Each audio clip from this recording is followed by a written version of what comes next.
I've taken the mute off of me. And now I'm going visual. They can literally see only me. Hi. Hey, everybody. You can't see them, but I'm thinking everyone else is waving too. Welcome to the bonus roll, Twitch, wait, not Twitch, Discord Glitch Edition. Welcome to Podcast Edition. To be fair, I myself don't know how to have 6 different video and audio streams synced up from across the continental U.S., so I have to give him that. This is so hard to just stare at you blankly for a second. Because you just have the default. But yeah. You should put your character picture up on your default. Welcome to the bonus roll. We are struggling to maintain energy in the face of an onslaught of technical issues and glitches and stuff. The background music you're hearing, hopefully, is provided by Sirenscape. Hey, did you know we have a Twitter account? It's @bonusroll. You should follow that. Or at least check it every now and then for announcements about new shows and games and contests and stuff that we probably will not be actually talking about, but you should follow it anyway. Hello, Equilibrium. I will hold off on giving the recap so you can do the recap, and then I will read it out loud. So yes, I will read Equilibrium's writing out loud, with the sound of my voice currently messed up by the strawberry candy I'm sucking on. Oh, so that's not a lozenge? No. Well, insofar as a lozenge is a piece of hardened whatever that you hold in your mouth and you suck on slightly, I guess. Yeah. I mean, to be fair, I sometimes treat the Hall's Breezers as candy. Those are not actually too bad. Yeah, those are fantastic. You didn't have to see the candy, that is true, Zermit, but I felt I should share it. It tastes really strawberry, too. It's those ones that have, this candy, the liquid candy center. But yeah, anyway, it's a pity because I had, decided for this show in particular, to let my hair down. I noticed that before everything just went to crap. And it's I wanted to show this off so much, and then it's nope, we're going to have camera issues today. See, here's the thing. I have been building towards this for 36 episodes. This is one of the first things I had planned, this dinner party. I wasn't sure how we were going to get here. I wasn't sure I'm not even sure how it's going to go now. But this is one of, the earliest things I had planned. Oh, no. I don't like the sound of that. He's been gloating about it all week, too. And I don't even get to see y'all's faces. We'll tell you what. We'll be overly vocal about this then. Oh, make me promises. While making me promises, Equilibrium, why don't you go ahead and post your whatchamacallit? Recap. And while we're waiting for Equilibrium to post that, I will roll a... Wow, Tux, that is magnificently done. I will send you a token. 1, 2, 3, 4, 5. What did he do? Look at his... Oh, he put the whole thing. Okay. 3. 1, 2, 3. Rail, tell us about... Meryl, tell us about Rail.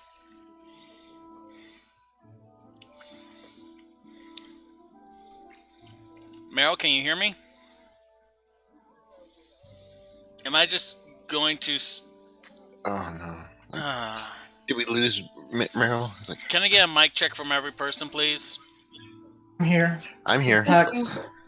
Okay. Testing, so Ruben. I can't hear... The mage. 1, 2, 3. I think it might be unplug and plug back in mic time for Meryl.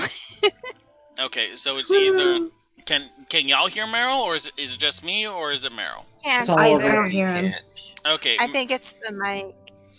Okay, Meryl, we can't hear you. Law of averages says if every other person can hear you, can't hear you, then it's probably you, not us.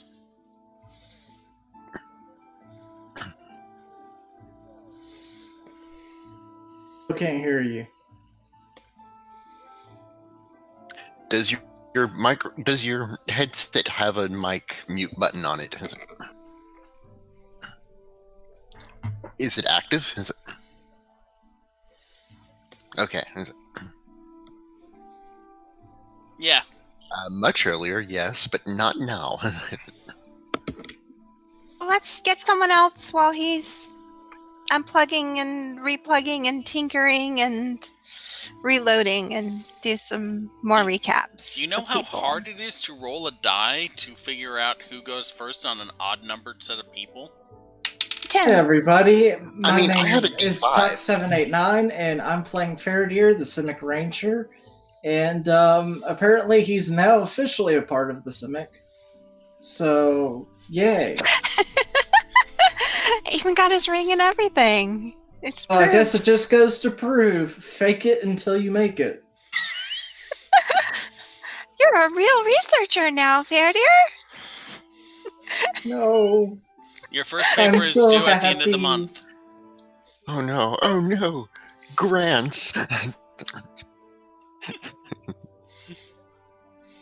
Oh, that gave me an idea. It's going to take me like, holy crap, we got 9 people in here and we're just bullshitting around. Okay. Grigum, go. All right. Hi, I'm Demage. I own a D5. It's like I also am playing Grium, the drunken master, goblin monk of the Selenian Conclave. It's like I'm getting better at saying that. It's like currently owning a drunkard staff that can extend whenever it crits people. It's like, Also, doesn't last an for owner long. of very luxurious hair, and it's a real Well, shame that you I can't mean- see it. I have it. Grigum doesn't. Sorry, I have luxurious Demage is an Yes. owner of very luxurious hair. I am super jealous, let me tell you. Oh, stop. It's like anyway. It's like, so, like, recent going-ons with Grigum is that he might actually be a genetic experimentation, as well as the fact that he seems to Genetically have an damaged. maybe genetically damaged. And, like, who knows? But the fact of the matter is that he also has a Orzhov tax collector's uniform that he has no idea how he got it, and he has been using it whenever he's drunk and earning money somehow. I don't get it. If you want to check out that genetic damage, He also has a bucket. Oh, you want to get samples of Grigum to start your new Simic work. sure. I mean, usually you'd have to pay for those types of tests. Well, you're I going to could have hook to you pay, up. like, first and foremost. Secondly, Grigum probably wouldn't fight too hard because he realizes that he's someone who has worked closely with Corral in the past, much like you have. So he's like, there's probably some sense of concern there, and if this helps get to the bottom of some of that, it's like, sure. You ain't gonna do it for free though. It's like, Hey, Equilibrium, just a heads up, I think that your recap post got truncated by the So, mod bot that I have turned off like several times and somehow turns itself back on every time. You can post it for us on Discord. Yeah, that works. Is Hey, it while we not try and figure this out, real quick check. Hey, Meryl, can you hear me? yes. Can Meryl, can you say something? Say anything, Meryl. He is saying both those words. I can't hear Meryl then, so it may be I on my can't end. hear him either. Hold on. neither can I. Reloading. Hi! Welcome to the For those of you who have joined us for our first game, enjoy the high quality... the problem was that I accidentally, when I was messing with my webcam settings, changed the microphone settings to push to talk. Okay. Ah, Without realizing it, I clicked on the wrong setting. I've done But that. let's get your recap now that you're back before something else goes I was wrong. about to say we're going to have a lot of problems if we don't have Meryl here, considering Meryl is the whole reason this is happening. Yeah. Alright, so I am Merle. I play Rail Corvino. He is a cleric currently of the Orzhov, formerly of the Simic, actually of the Demir. He is a spy, a researcher, an all-around snappy dresser, an arcane trickster with a raven named Hermes Trismegistus, and he has a dinner party to go to. With his mom. With his mom. And I believe his siblings are also going to be there? His siblings are definitely going to be there. Yes, that would This be is his... a family affair. his Why the sister, fuck are we going? Sister Clefra and his brother Gregory. I believe they were both younger, unless I'm mistaken. You're Gregory, actually definitely. younger than Clefa now. Y'all were the same age. Oh, right. They were twins. And they then are someone twins, got- but he's younger. Yeah. Then someone got magicked and never had anyone cast a spell on them to reverse that effect. Well, I mean, who would turn down a slight potion of youth? Fountain of youth. Whatever. Ingrid did. Ingrid did. Well, Ingrid It was did, interfering but with things. Rail's not going to. Okay. Rail still looks like an adult, is the thing. Yeah. Wait, Yes. Speaking of Ingrid, I'm Zuzava. I play Ingrid. She's a Golgari shaman who recently found out she's related to Rail's family. And Related, yes. she's already, been adopted by her Undercity family in the Golgari, and she's a noble there. And she's currently looking into magic item creation and secretly going through Cathal's ritual book. So that's what she's been up to. And this lovely recap that I will now read out has been provided by Equilibrium, our first and best mod. Thank you for helping us so much, Equilibrium. Let's see here. After Opal temporarily left the group, she rejoins the agents. Ingrid proceeds to study some more ritual magic.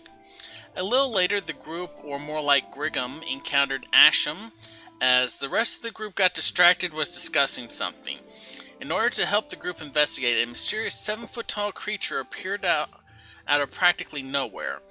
It was hiding its face beneath a hood and seemed to be capable of powerful magic. In fact, the presence of the mentioned creature gave EQ the impression that death itself was helping out the agents. Meanwhile, Hermes, the celestial raven, Rail's new familiar, gets to know the group and the world a little bit better, and proving itself to be quite useful. At the end, the group starts preparing for the dinner party, and the party encountered Big Griggum. I hate that. I hate that. And I love it that you hate it. And I love it. I love it. Griggum hates it. We've still got to get Opal's summary. Opal, let's hear your story. Hey, Lou. So, I'm Cookie. I play Opal, who is a Fire Ganassi monk.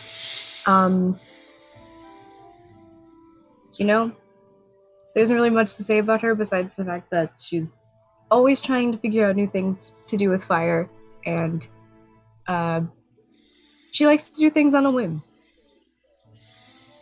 Start burning. Alright, so I believe we left off, it was still the 7th. Burn and fume until it is done. In the evening, was there anything else y'all were hoping to achieve before bedding down? I wanted to try identify with the new pearl. What are you going to try and identify? Just that youth potion. Okay. Let's see. I assume you're ritually casting it because that's the only way you can. Yep. I have already told you how the potion functions. Essentially, it slows your aging by 1d6 years for 1d4 days. I just wanted to make sure it was working, validate the spell before I had to rely on it. And I am reading more of my Zaldi because I'm on the last book. So that's probably what I'm doing for the rest of the evening of the 7th, I think. The final book of Zaldi Half Angel comprises a series of short arcs that begin with her returning to the Boros after her mother has abdicated command and working her way up through the ranks. Okay, that's the same summary as last time, so I just assume I'm a couple more chapters in. Yeah. Griggum is just done. Griggum has gone to bed. Maybe a nightcap, then going to bed. Griggum is bed drinking. I believe Opal is going to help translate something. There was something Fairdeer had on notes. That could be what it was. I think that's what it was. Oh, you could go up to Fairdeer. Oh, she can't. Well, why can't she? Where's Faradir? Is she back? Fairdeer's at the Simic lab. Oh yeah, you're staying there all night. That's right. You're locked in. I forgot you didn't leave. I had forgotten about that too. Yeah, they find you like a pillow, a blanket, and a cot in what used to be the room of a man who they inform you ripped people's eyes open and painted pictures with the goo. I see the said pictures. No, they cleaned the walls pretty good. Well, that's just lovely. Okay, I'm probably going to start looking over.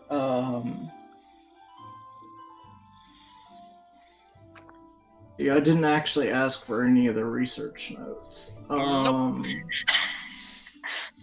Guess Faradier's gonna go to bed. Not gonna try out your new ring. Kay falls asleep at the foot of the bed. You don't know what they do yet unless you ask them. Yeah. I mean, most people have a general understanding of how their guild magic functions. Let's see here now. Rail, Not that I have any. Yep. you and Ingrid are all that haven't, well, I guess Ingrid hasn't gone to bed, but Ingrid has done something. So I guess you're the only one who hasn't done something or said they're going to bed. I'm reading in the library to watch for if the cackler comes through. Tibbletop, make a perception roll.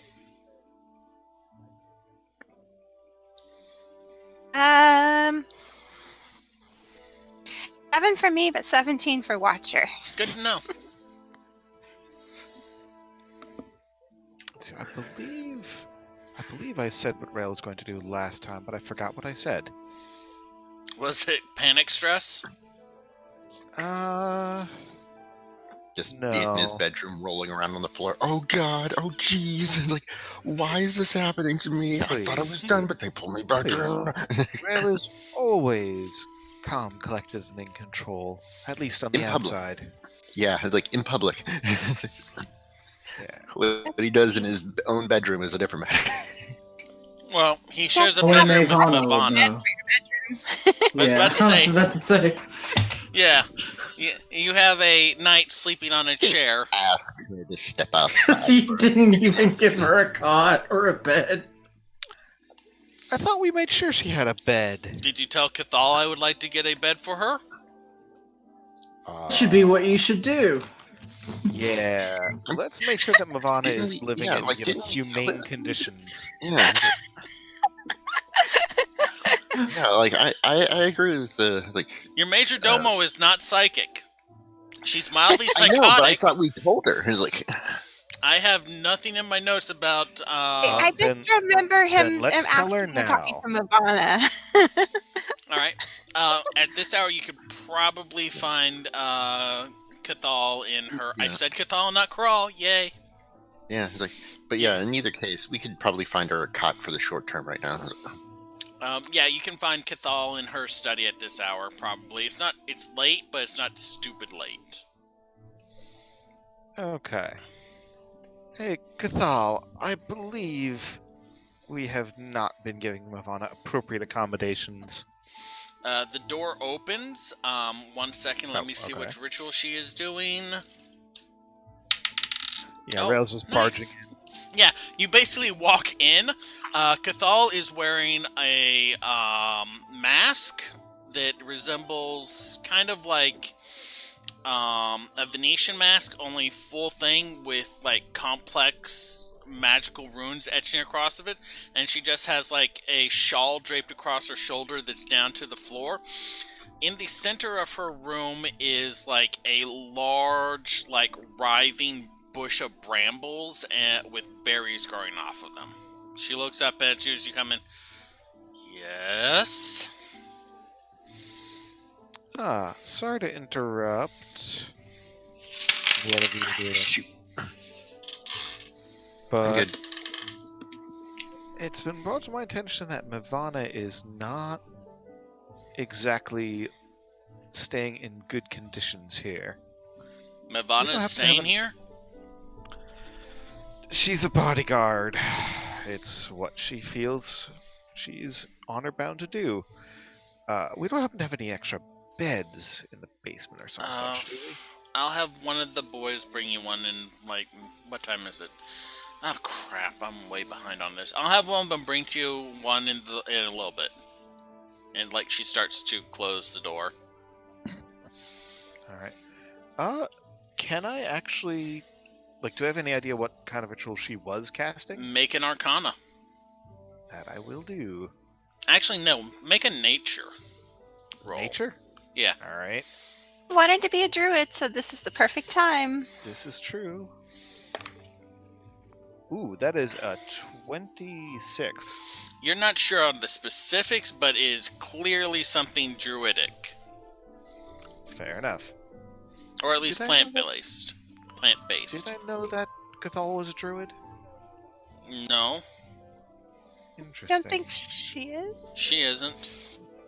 She isn't. Interesting. I don't suppose you Look, wouldn't mind the if, ritual caster's feat exists for a reason. this is true. Yeah, Rail just kind of walk around the room for a minute and just take a very close look at that ritual. I don't suppose you'd mind if I ask what exactly this is. I feel I should Looks point out very she is. interesting. I feel I should point out she is literally wearing nothing but a mask and a shawl draped over her shoulders. Well, And yes, you're kind but of forcing your way into her room and walking around. okay, And not Cathal walking tends to around. react with hostility. To most things. Fair enough. Alright. Alright, I will let you do this if you want, but I feel like this is something that Rail would be aware of the danger of. Yeah, no. Rail is not going to just comment on the nudity or anything like that. He's just going to say, you know what? Get out of there. Yes. It's going to just get out of there. She closes the Understand door that- behind Good you. call. That's Mayvon. I mean, yeah. Go ahead. Anyways, I was about to say, I understand that that's Cathal's room. That's sort of not just be like, "Ooh, what you doing?" There is an audible click as the door Fairdeer is closes. lecturing people about boundaries. Everyone just stop and appreciate this that, for yeah. a moment. I appreciate Yeah, that. even Fairdeer understands that this is not acceptable. Alright.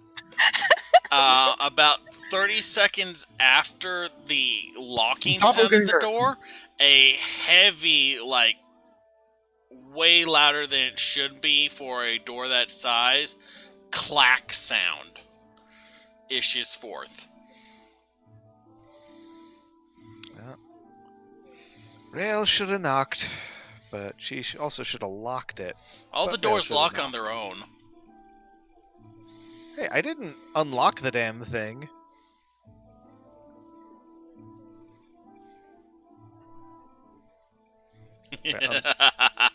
Right, you can't see me face palming.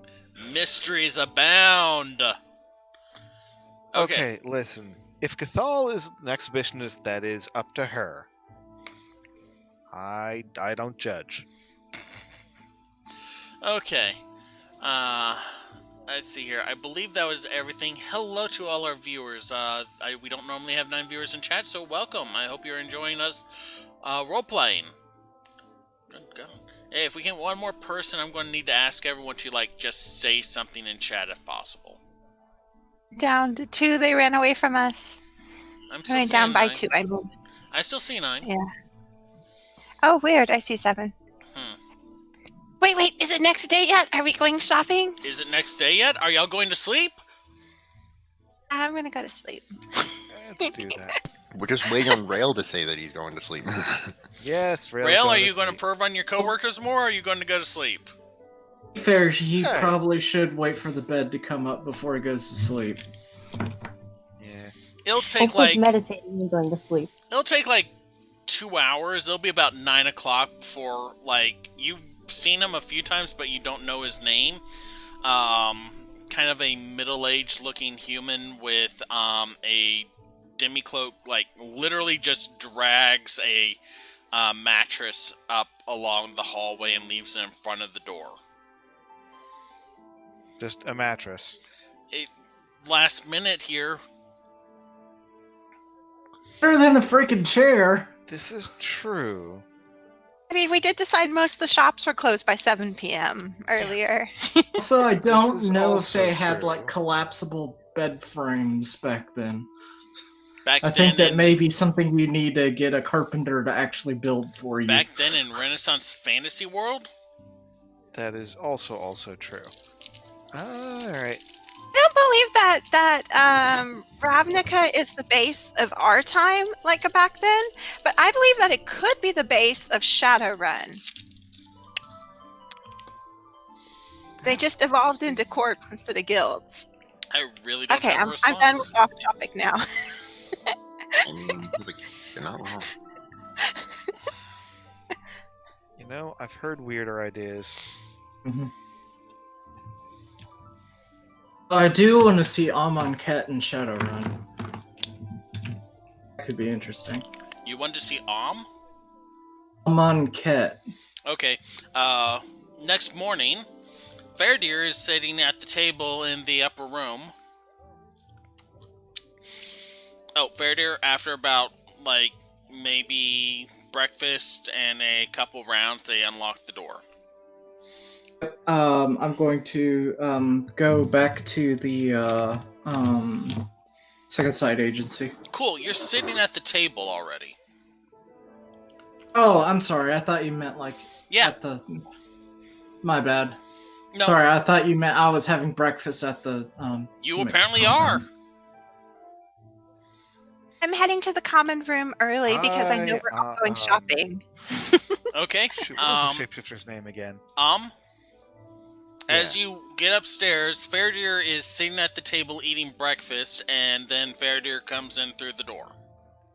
Good morning, Well, it's a good thing that the Fairdeer at the table looks up, looks at the door, is like, "Oh, what are you doing?" one of y'all is going to have to describe what kind of outfit you want for the dinner party. And Ingrid sits down. Just something basic. I don't need anything too fancy or out there. I mean, I have plenty out there already. There's our Yeah. I just want to fit in and not be too noticeable, but in Just come either sit direction. Fair dear.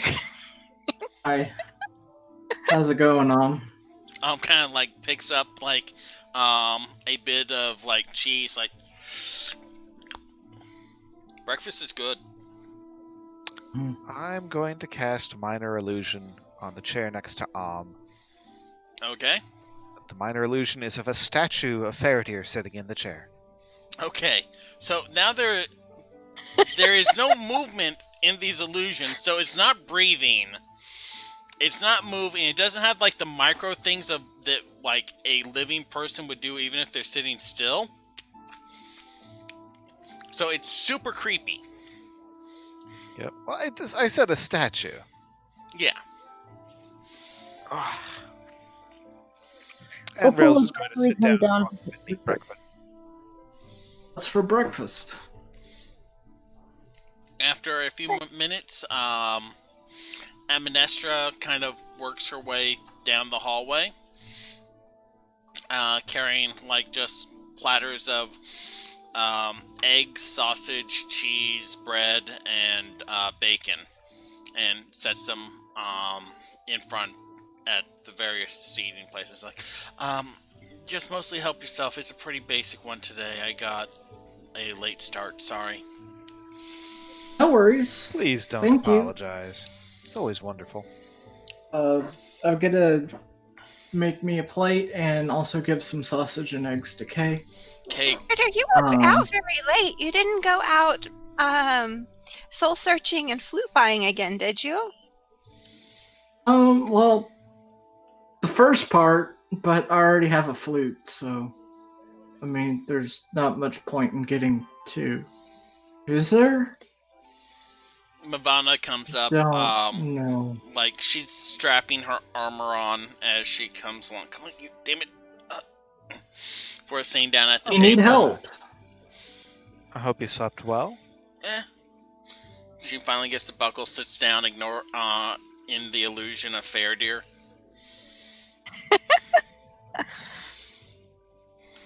Like she's in the illusion of Faradir? It doesn't occupy a physical space. She sees Fair multiple Faradirs, so she just sat on in where the kind of creepy, not moving one is. Hey. Fair enough. No. So yeah, hey, it turns out that they were making stuff with the research that they did on me. The lab.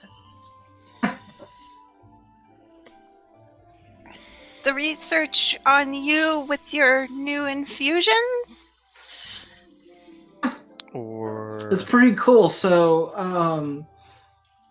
what I'm really interested in is this thing where somebody can wear, it's like a pair of gloves, and then they can perform like a type of skill that they normally couldn't. I think this is really going to be cool because we could do that with like medicine. And then, like, if the Boros were having like a big excursion, then we could like hand it out, and then people would be able to perform emergency medical treatment without having to have like years of training. You just have Like to. you can have carpenter gloves and stuff like that?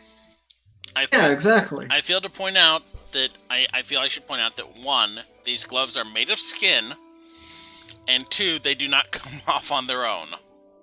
These are things Faradir's telling us, though. We don't know the other thing. Yeah. Yeah.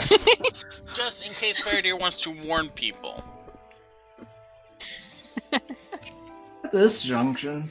So Look, Brigham Faradir is pops- super happy. He was able to contribute to Ravnican society. Like, this is like one of his life dreams of like... Of 2 years. Well, almost 3 I mean, now. is this gonna be a problem with, like the Selesnya and it being a sample of that artifact? I mean, is this helps a problem? people. I can hear you, Grigum says as he crawls out from under the table and sits down for breakfast. I wasn't whispering for your sake. good morning, Gurgum. Yeah. Why would it be a problem? It helps people.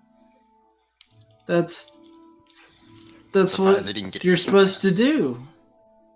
Is helping Ravnica. Do you mix and match gloves? Or do you have to have a whole pair to do the thing because it's 2 hands? I don't know. I think generally you would need both because most skills would probably require both hands, and I suppose we could try to get ones for one-handed, but that would have to be an entirely different development so that not only would you need to be able to know that skill, but know how to do it with one hand. And I suppose that they're... Who makes the gloves has to know the skill, or who has to know the skill? The people creating the gloves. It's like a transference of knowledge. Interesting. So you Yeah, just like isn't get it? a lot of people with medicine and you'd put them in the room and they would make gloves? Sort of. I think there's some sort of extraction or something like that. I mean, The obviously, dagger it's thing you totally have? maybe. I'm gonna be honest. Like, I'm sure there's probably other ways of doing it. To be honest, my dagger extraction was really designed for unwilling participants. There's probably much You have to be like that less person has invasive great one. handwriting and then stab them and then get great handwriting? Well, not stab them per se. Like I said, I'm sure that they have more delicate instruments for people that are doing this willingly and not animals, Get animal potential stuff? gods, Potential gods? Simic traders. Oh, no offense. Yeah. Mhm. I mean, look. We both know that wasn't was- something you wanted to do. So Oh, you know speaking what I'm of getting at. academic stuff and So was- lab stuff, So was that a foot or a tentacle in your mouth there? I was like, I don't think he's sorry about it at all. Okay, so speaking of academic stuff and lab and researcher stuff, Cathal's letting us repurpose the exercise room, and she's going to put in some benches and stuff for y'all to have a lab. Oh yeah, I can get to do research now. Well, yeah, we're Like making you the a real lab. Simic, as Oh. opposed to the fake Not with us. Simic.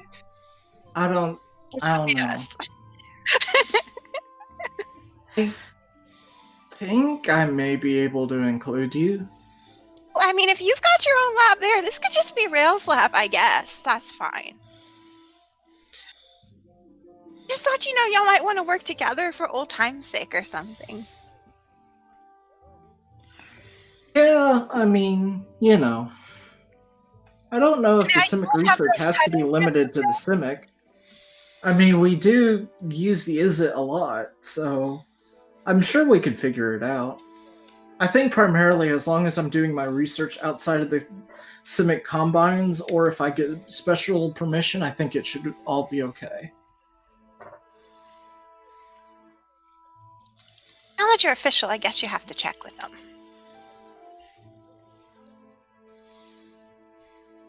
Does that mean we still need to return those beakers, or are we good just putting them in our lab since you're official and you're researching?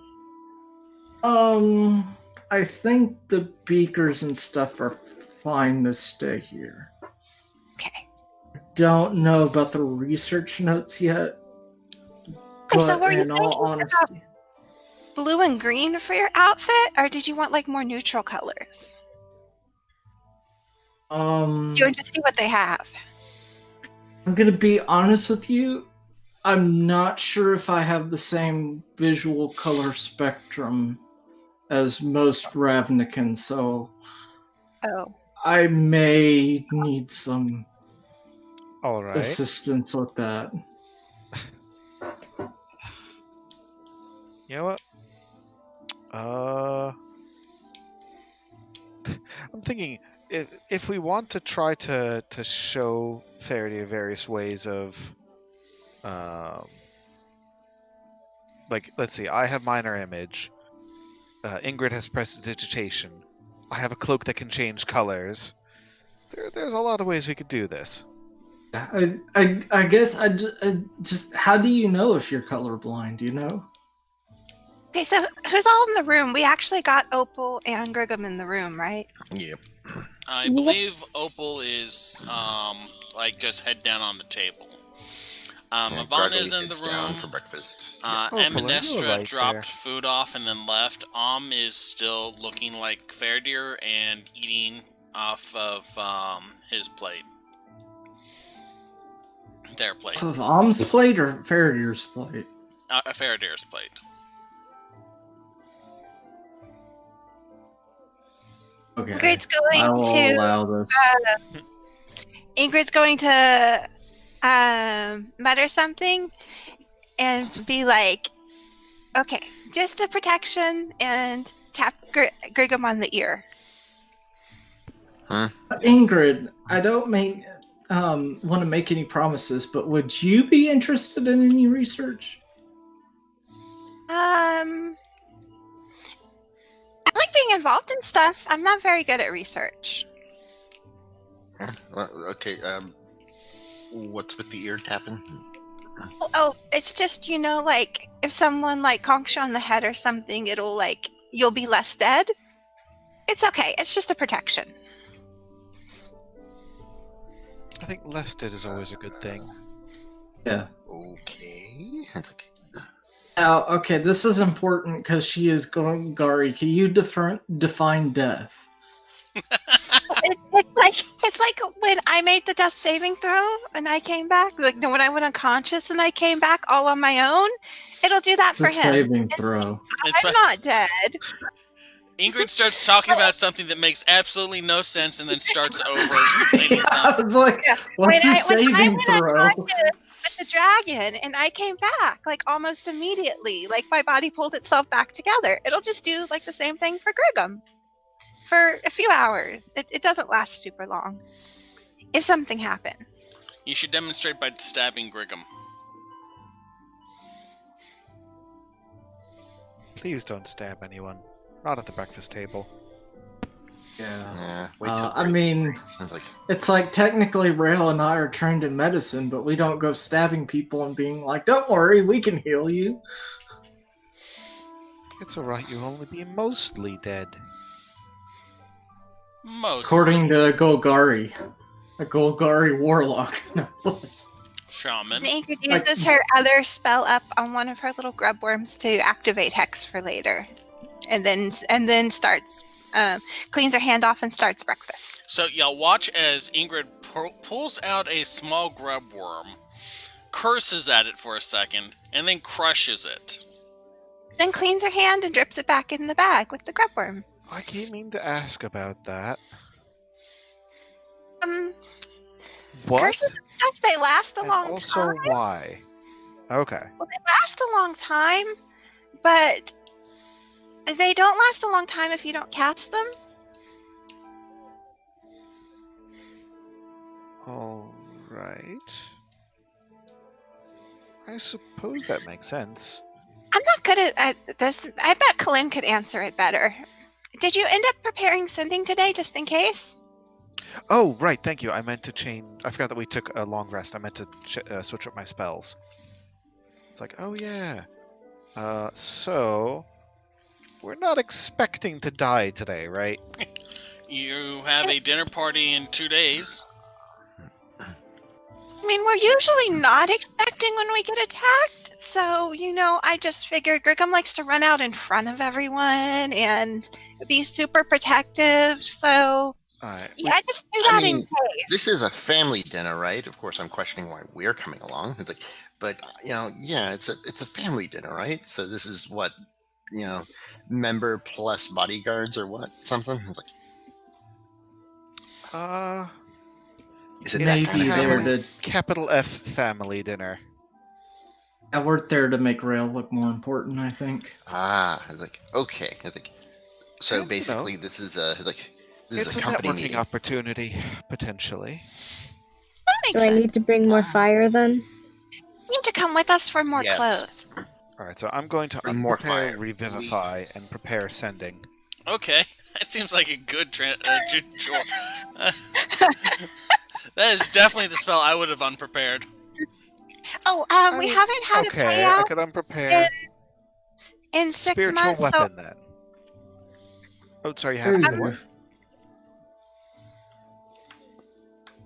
I haven't had a payout in 6 months. So Ingrid goes around and hands everyone their pay of 250 gold each. Okay. That definitely helps keep the wardrobe from getting mothballed. Especially if we're going shopping and everything today. And who knows what we'll need for prep. Yeah. Also, I have noted it on my character sheet. No need to worry. 250 gold. You tell her that, but she's gonna worry anyway. I love you, honey. Aw. Okay.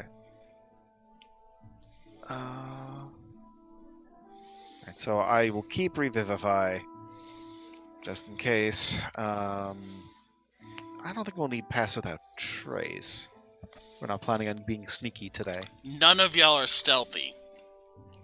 Excuse me, Rail is very stealthy. You wear armor that gives you a disadvantage at stealth. He doesn't anymore. not.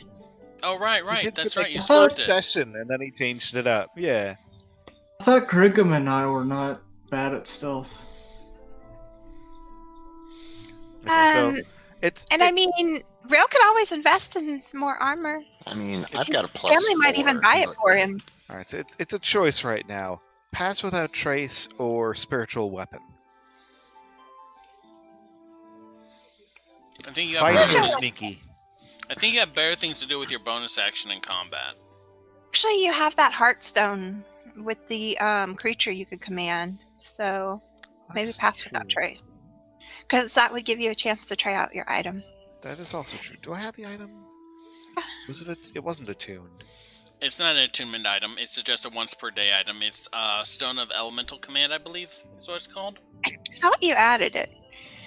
I So, thought Opal, that- are you going with us to get dinner party clothes? Let me make sure it's in my inventory. I suppose. I mean, I've got an outfit, so I'm mostly going to see if they have any swimsuits, but Fairdeer needs clothes, and I'm not sure. I think Grigum was going to buy something. Yeah, I don't think either of my choice styles of clothing are going to fly at this particular dinner party.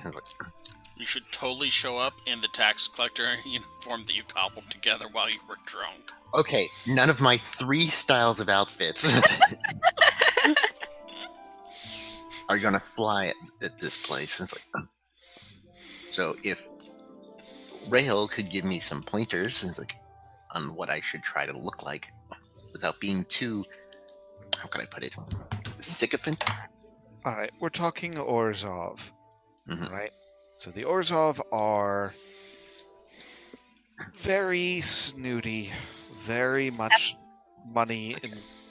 So the idea is, an Orzhov always wants to be the richest person in the room, Okay, but they don't necessarily want to show that they're the richest person in the room, but they want everyone to know it anyway. Okay, so something that appeals to their tastes, but also says I'm different. It's Yes. And we also cannot upstage Rail right, I don't right, think because we we have are to his worry. underlings. Well, don't show I'm up with sh- mud on your face, but definitely don't be like, I am head to toe in gold. Yeah, I bling mean, is your mom just going to set you out an outfit or something, though? I didn't. We want to make expect you that. look good, basically. I would think that Rail would have an appropriate Orzhov uniform being of Orzhov Well, and it's the less- necessity well, you have to of understand. being able to. There's a thin line here between a business meeting and a family meeting. It's Yes, I'm planning to go understated. How understated. Excellently tailored, but black. yeah, I want to say that the rest of us need to dress up in a sense of we belong here, but at the same time, we're different and have something we can offer you because we're different from you. So should we coordinate with Black? I'm going to wear my my high mobility one that that I bought with the good fabrics that we went to the gym cellar with before Fairdeer. I'm going to wear that. You know, just in case we Just in Need to case move we around do at the need to party. move. That's never a bad idea. nothing too formal or heavily skirted for me.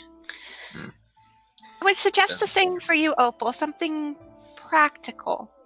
This strikes me as a good conversation to have at the Barwin Hill Tailors. That is. I mean, Excellent we point. also want to just give them. Sorry, let me get a vague Griggum voice here. This is probably also a conversation to have now, so we can just go to them and be like, "Hey, this is what we're thinking. What suggestions do you have?" let's go to the tailors. Are we done? Oh, I always love saying that. Well, Well, I mean, we don't know what they have in stock or their timelines. We might as well see the details. you want to be early with a tailor. Never rush a good suit. Okay. Yeah, something practical for me would be... may take a little time. Wait, some practical fear would be what? May take a little time. Could go with I dark have... blue. You are That a would little be bit of a kinda specialty guild-like. case. Yeah. I think any custom work would need to have some good leeway, but... Well, no time like the present. All right. certainly. So, those of you who haven't had finished your breakfast, take it with you. It's pretty mobile, being just slices of meat, cheese, and bread, with egg. I assume fake character stays. He has already left. He went downstairs partially through the conversation when he started getting bored. Gregum and Rail, y'all have both been here before. As y'all approach the Barwin Hill Tailors, you recognize the building as one you have both visited in the past to deliver a note or a package and receive a coat from at some point or other. One coat is markedly nicer than the other. One may project gang symbols if the proper conditions are met with it.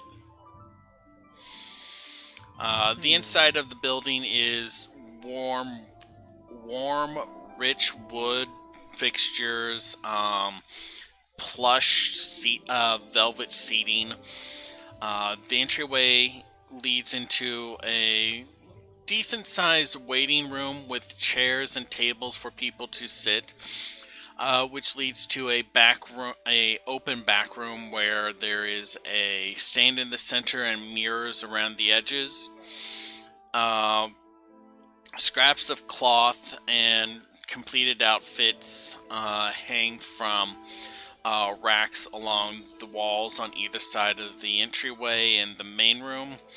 In the back room, next to the mirrors, there are even more clothes waiting to be tried on or altered to fit. A not elderly, but definitely getting up there in years goblin. Wow. Wrong D&D world there. Goblin with kind of a long, hooked down nose and very pointed swept-back ears looks up at y'all as y'all come in, clears it. Do you have an appointment? We do not, but we were hoping that we might have a consultation. He kind Good of to see you always. pulls the book out and it's like, we don't have a lot of open time, but I guess we just opened. If y'all are quick, I can fit y'all in before our first appointment of the day. Alright, well, let's go with the most challenging one first, then. Faraday, He if you would immediately mind? looks at Griggum.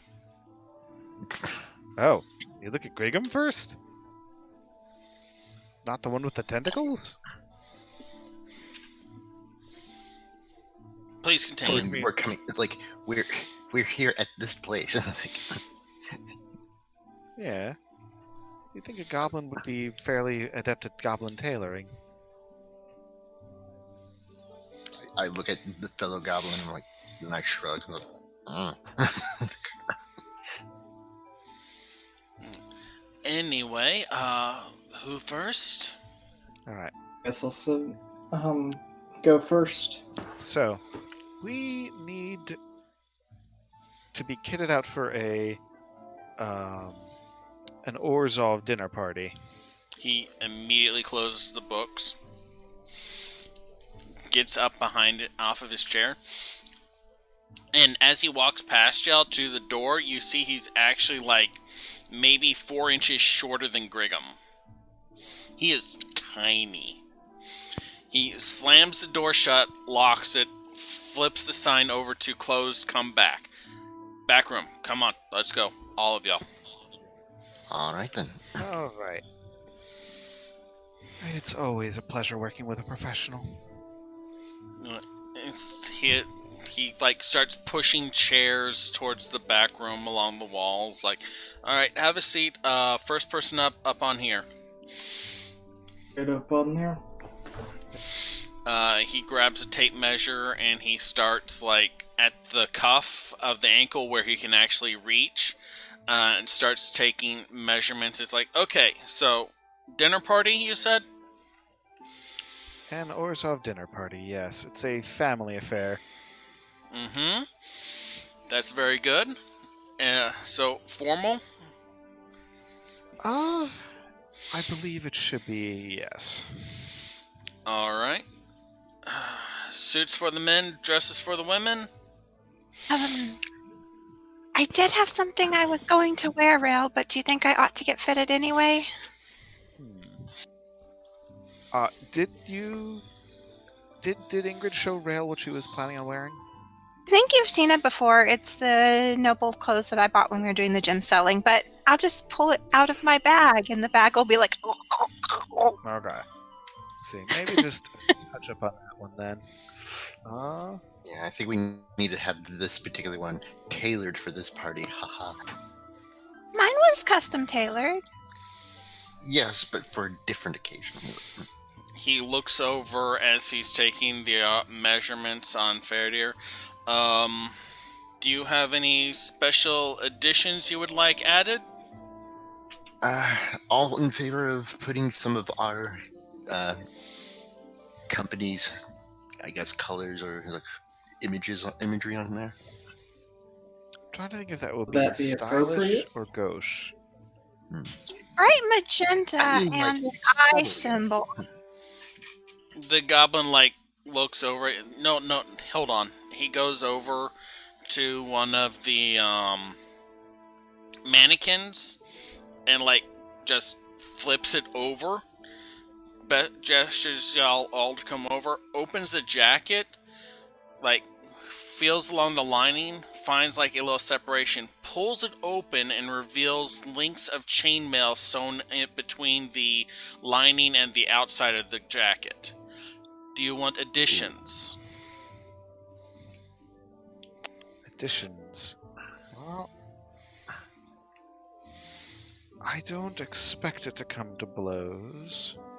Much for some leather in critical places. Yeah, I have no need for additions.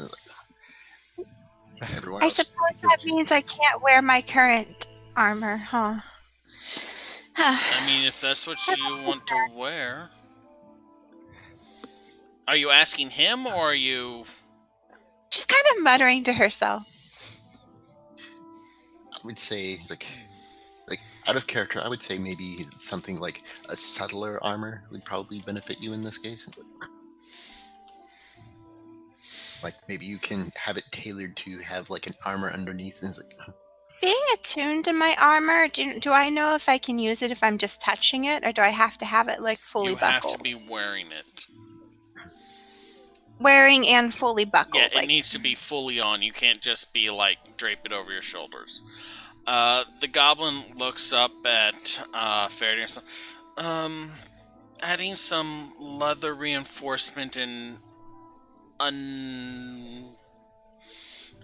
unobtrusive spaces isn't too difficult. It'll add, say, an extra 10 gold, possibly more to the cost. Would you care for some accessories? And he goes over and reaches into one of the sleeves and pulls like a little knife out of a hidden sheath in the sleeve, shows it, and then puts it back into the sleeve. Look over at Rail. I mean, that's never a bad idea. I'll give a nod. Okay. Yeah, guys, remember, I'm helping you out with the appropriate style here. As far as what you may need if this comes to blows, that's on you.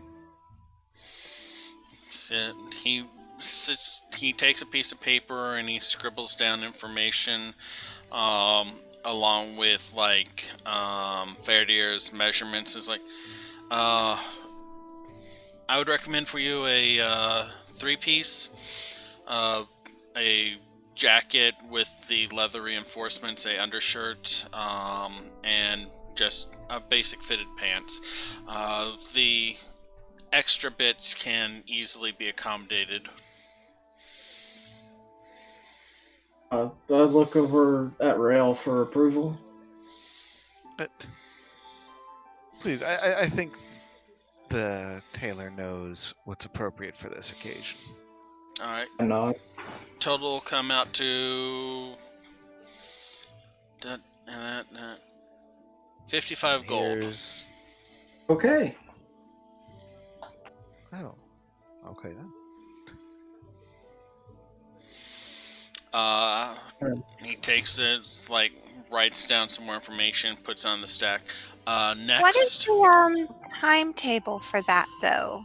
That's probably another question for us. That is, yes. This occasion is in not the longest time. 1, 2, 3, 4.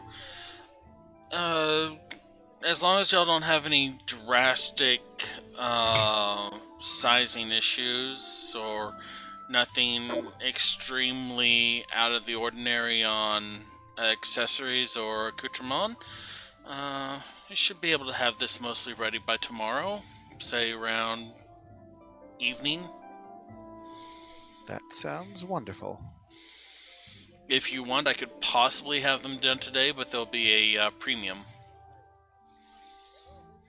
What do you think, all? That's I'm probably of the good. opinion that you don't rush art, but Mara's probably good. All right. He like puts the first. You can get down now. It's like, who's next? Get down. Maybe Griggum next. If He you don't mind. steps up and like, He starts doing the same measurements, a lot, starting at the legs and moving. He has a much easier time that he doesn't have to get a stool or half climb up on your body like he had to for Fairdeer. Any particular additions that you would like? none whatsoever. All right. For your style, I would recommend just a simple 2-piece, maybe a little looser cut on the shirt, and a tie, maybe. Yeah, that would wrap. Movement is important. He's like writes down. If you don't have any additions, they'll just be 10 gold.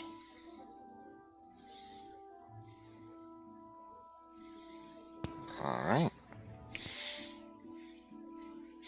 And so he takes it and like puts that on the stack and so. All right, who's next? All right. Could push this opal forward a bit. I have to. Yes. If you're going, And so he starts. have to do. If you'd prefer a Just suit, no might work. dresses. I mean, that's just my recommendation for formal stuff. If you want a suit, that's fine by me.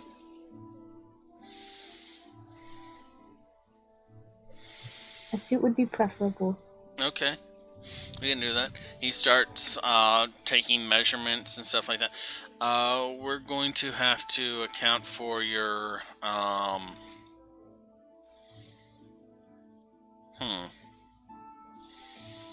more. He's trying to find like a word that works for what he's trying to express. Flammable nature. Do you have Volatile? that is an excellent terminology. Yes, thank you. Did you have any accoutrement you wished included? I just turned to the party because I have no idea what I could add. I thought you were going to say you don't know what that Well, I means. mean, You probably won't be wearing your sheath to the party, right? What was that? It cut out a little. Probably won't be wearing your sheath to the party, right? So you don't need to worry about coordinating? Oh, I could No. put a very low profile one along the back. I mean, is it appropriate for her to bring her sword? I think she might need to leave it at the door, but But fire.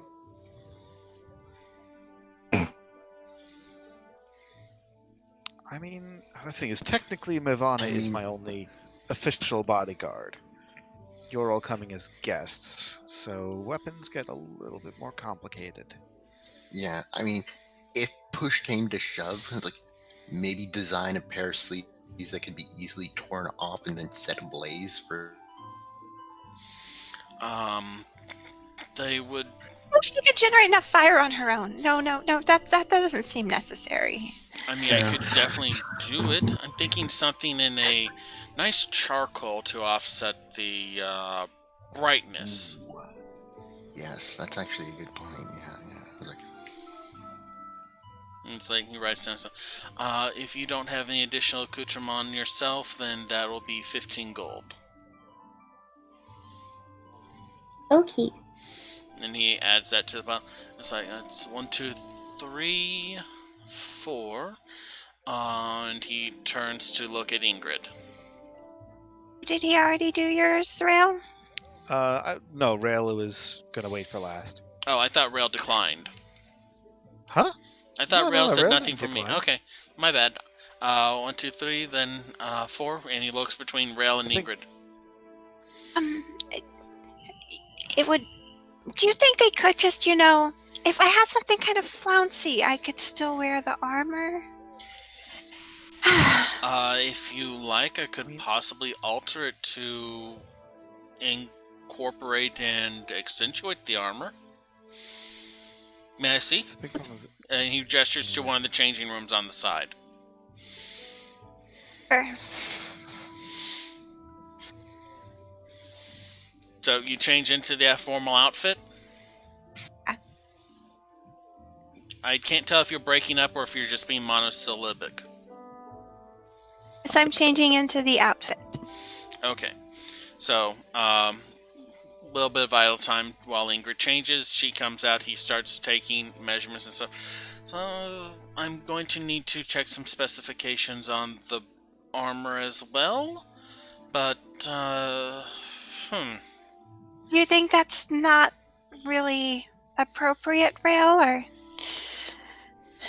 I think it may stand out a little bit, but if you feel that much more comfortable with the armor... I mean, if he glances over at Mivana, then back at Rail, and then she's like, a little bit? Then screw him. Nirvana arches a brow. But the tailor looks up and is like, so should I modify the dress then, or...? Would it be easier to just work from scratch? Not particularly any easier than just modifying this. It's pretty well made. It should take tailoring fairly well. Let me see real quick. Ingrid is growing less sure about wearing the armor, since she's not wearing it right now. We can just make this a little fancier, probably. Certainly, if you're worried about protectiveness, I can certainly reinforce the bustier and around the corset region. Yeah, we'll just do some minor modifications on my current outfit. I think maybe wearing the armor might be a bit too much this time. Did you have any accessories that you would like me to make sure are compatible with the outfit?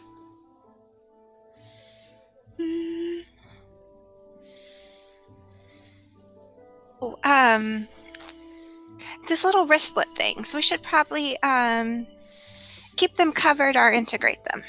He looks and is like, I'm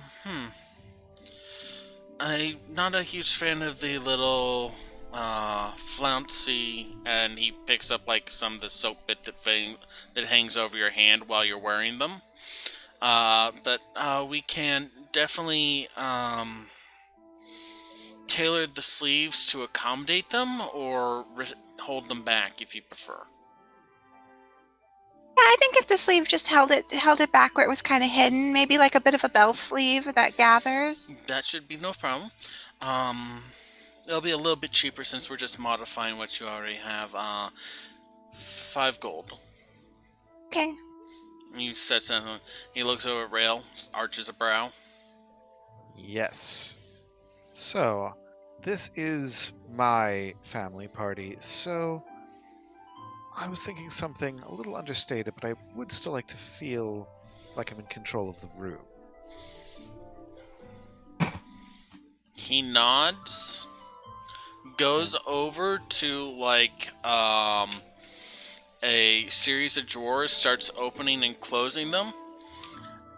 Here we are, and pulls out a gold chain with a single gold coin medallion. With the Orzhov sunburst, but instead of just the flat round circle, it has a open eye imposed on the center of it. Okay. Interesting ensemble. Perhaps a few additions. As on opposed top of to what I'm already wearing. If you please, and he holds out the medallion. Alright. And Rail takes it. Alright. Tries it on. Okay. You feel like a little magic tickle as you put it on. Like it's something that you could attune to if you wanted to. Ooh. Interesting. I think I like the look of it. Does it have any special qualities that I should know about? It's It says with a raised eyebrow. very lucky piece. It goes to change back while they're working on real stuff, so she can leave the outfit. Okay.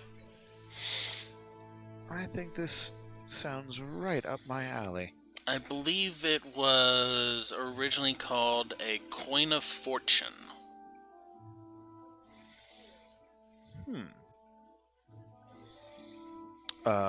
Is that a term that Rail is familiar with? Make an Arcana check. I can do that. So, just as a note, is the piece obviously magical? It's 18. not glowing or anything like that. 18. You haven't heard of this specific, but you know that lucky objects typically have some sort of magnifying or preservational aspect to them. Alright. Doesn't hurt. Just out of character, please, Rail, don't sync with any more coins until we fully identify them. Ha ha ha ha ha. Oh, seriously, though. I mean, it's not like he's the only person in the party who's guilty of that, and your character knows that. Yeah. Alright, so in that case, rather than buying a new outfit on top of the medallion, Rails is going to work with the tailor and kind of like, because the coat of many fashions can change to be whatever he wants it to be. So, what do you think of this cut? How about like a little bit longer here, and just kind of like work through it with the tailor to get to the perfect cut. And he doesn't seem off-put or, in fact, he seems like a dab hand at like working with this type of magic.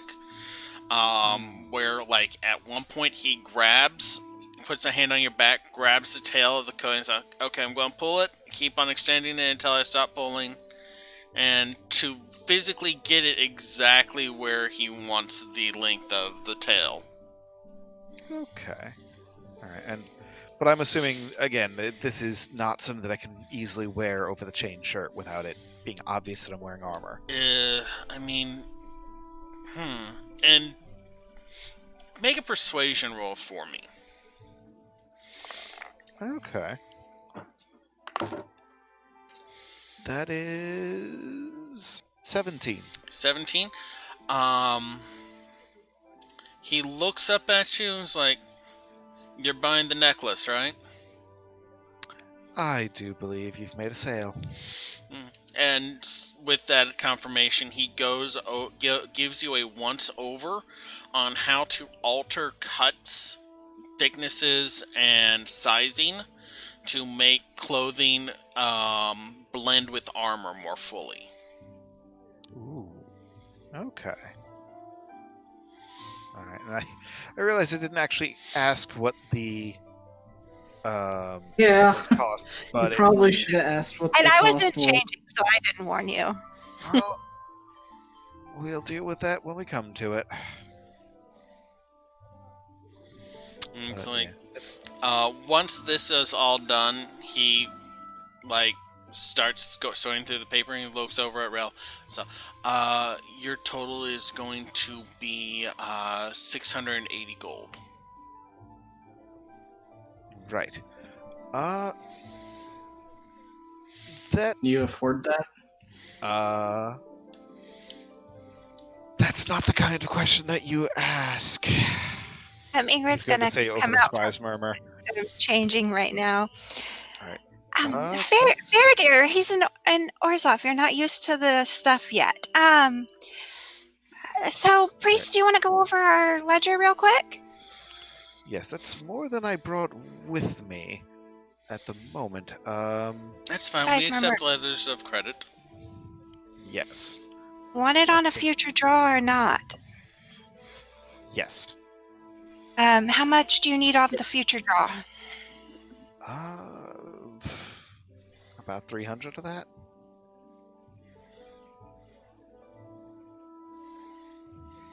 Okay, that is more. That is less than 20% of the total, so I'll get it out. All right. Oh, So, paying all at once. you know how it is with the Orzhov. We prefer to not carry debts when we don't have to. Okay. Well, go ahead. Do y'all have I'll any hand off my 10 swimsuits gold. in stock while we're counting out the coins accurately? Do you have any swimsuits in stock? I mean, a few. Is there a particular stylization that you want? Most people just. Dark green, if you have it.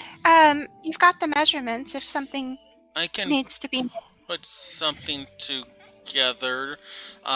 He kind of takes a look over at Ingrid, trying to judging like her level of modesty. Let me roll. Wow, 12. Okay. Yeah. It's like I think I have a understanding of what your stylization would be. Before World of Warcraft style bikini. I mean, he has seen two of her outfits that are very fully covering as an option, but yeah, I'm gonna So- go ahead and get out the 300 for Rail. And how much would the swimsuit be? Oh, that'll be a 15 gold.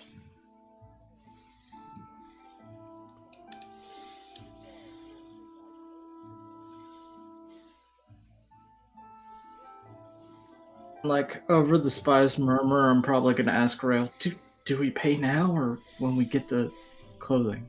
I think for a place like this, he would pay in advance. You want to shoot him now or wait till he gets home? The tailor takes the paperwork up front and starts writing down the ledger. It's like, okay, so we have 55 gold from the gentleman with the accoutrement, 10 gold for my fellow goblin, 15 for the lady with the suit. Let's see here.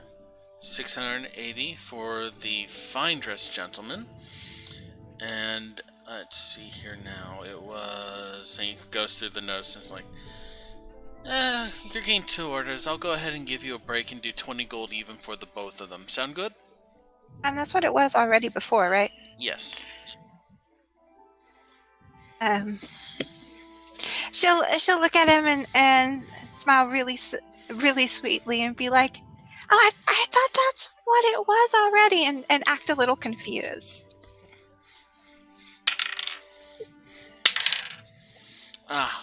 My mistake. 15 then.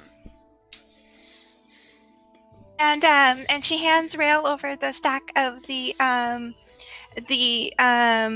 300 while she's like looking at a ledger book and writing, so like imply that it was already his. Right. And gets out her money from her own separate pouch in her armor. Okay. Would it be easier if you just paid out and then we just pay you back? She did pay out. I think she gave everyone 200 For gold. everybody. Yeah. I just did a payout. No, so I you mean- didn't have to pay money. Yeah, 250. Yeah, I'm saying, like, do you want to give the full sum and then we, like, once we get out of the store... Not really, give because you- then we'd have to. I mean, if you want to just hand wave it and say we did that, that's okay. But Just saying flavor-wise, do you want to be like, yes, we are all together? Or, I'm sorry, I'm trying to roleplay. I'm trying to I roleplay think out you of could have character. just handed out separate Is it all stuff. together or is it separate checks? I think Yeah, I just basically. handed out separate stuff unless anyone over the spy murmur said to do different. So let's bring it back in character if you want to try to say that. Okay, So I'm and asking, immediately dragging things out of in character. I'm sorry. I'm trying to say in character over the spies murmur. Mhm. Should you like pay for everybody and then we give you back what we owe outside, or I don't think that's do we all pay? necessary. He knows we all had our own specifications, and I doubt he's going to be at the dinner party. I mean, who Sure. knows? Okay. For edification purposes, because I haven't finished adding it yet, the Fortune's coin, when you are attuned to it, allows you to re-roll ones, and once per day you can choose to re-roll. I'm sorry, it allows you to re-roll ones on d20 rolls, and once per day you can choose to re-roll any dice roll. It's very strong for that price. Yeah, that's definitely worth it. But yeah, Rail is definitely going to identify that once we get back. Because you don't attune stuff unless you know what it does, except in extraordinary circumstances. Okay, so y'all pay and y'all head out the door. He leaves the closed sign up. After I y'all think charcoal leave. will be a great color for you, Opal. You think? I mean, the bronze is like color highlights from fire, but then like the charcoal is like afterwards, so I feel like it's more formal. I suppose. All right, so the day is y'all's. Y'all have roughly. Let's see here. He said about 5 o'clock. It's 9ish now. So yeah, y'all have something like 30 hours till y'all have to pick up your suits. All right. Well, That'll be end of the night, pretty much like the night before. Yeah. all right. Rail is going to identify. Well, first off, if you all don't mind taking 20 minutes, Rail is going to ritual cast Detect Magic. It's magic. Just- Okay, but I mean just on everything Yeah. that we got. We didn't get anything yet except the eye. I left clothes. Oh, you're right. You're right. Yeah. Apologies, I haven't had any caffeine today. And identify on the amulet. Fortune's Coin. While you are attuned to this item, you may reroll ones on d20 rolls, and once per day, you may choose to reroll any given roll. You Right. have to take the new roll. Okay. Alright, so yeah, next time we get a chance to take a short rest, he is going to attune to it. But aside from that, So we have some research to do. we We do. also- I was wondering, do we want to take Opal by to see a researcher? Since she's met Ribel, do we want to research that? That seems as good a thing to do as any. I mean, we can check the local library, see if Ashen Branch is around. Man, what a world where there's libraries that are open that you can just go to. Oh, Oh. Because I don't think we could do Sad. anything if she kind of waits till there's people not near him. About Cardot or even Corral, so we can go by a map maker today. I think that was still the plan. right. But we could go by a map maker, or we could go by the library. And I mean, Opal, you spent at least a year living with this person, right? Yeah. I mean, surely if we sat you down with someone who researches and we got some sketches or something, there'd be something useful that would come of that. I can't picture Opal being a sit down and still kind of person. As long as there's quick burning paper around, we'll probably need to sit down with her until we get her out of the library.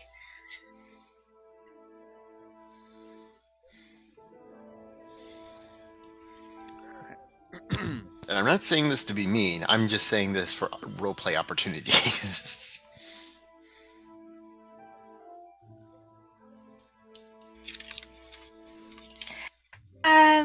So do y'all want to go to a map maker or a library first? Well, you people know what we're researching, so I was like, Well, let's go to that map maker then. Okay. I don't actually know where there's a map maker. Does anyone know? That's something I hoped you knew. Hey, Opal, they trained you on directions and stuff. Did you visit any map makers while you were in job training? No. All training is done by Cathal, with Cathal, and at Cathal's behest. But you can make an investigation check to try and locate one. I think that's probably good. I can help someone or I can make my own. Either way. I'm not feeling especially lucky, so if anyone just wants the help, I'll go with that. I'll go with that. Okay. and what in particular? How does a 6 do you? What in particular are we rolling? Is it, Investigation. We were looking. oh, I'll help. It's like, We're looking for the places that might have 3 waterfalls going together. That would be maybe the lower southwest portion of this district. See if we see anything, basically. okay, like well, let's see. I don't have any sort of advantage here, so it's like, I mean, Rail, the way it was being described when we tried to ask about it in the places it would be likely, it sounded like the place wasn't necessarily somewhere that actually existed, where we thought it did. Could we Yeah, even be I looking was for never- a portal or something? See, I thought when I got those visions, I thought that they were metaphorical. I got a 19. He's like, 19. After And- like walking around and talking for a while, Grigham basically just leads y'all down to 10th Street, where you can find almost everything.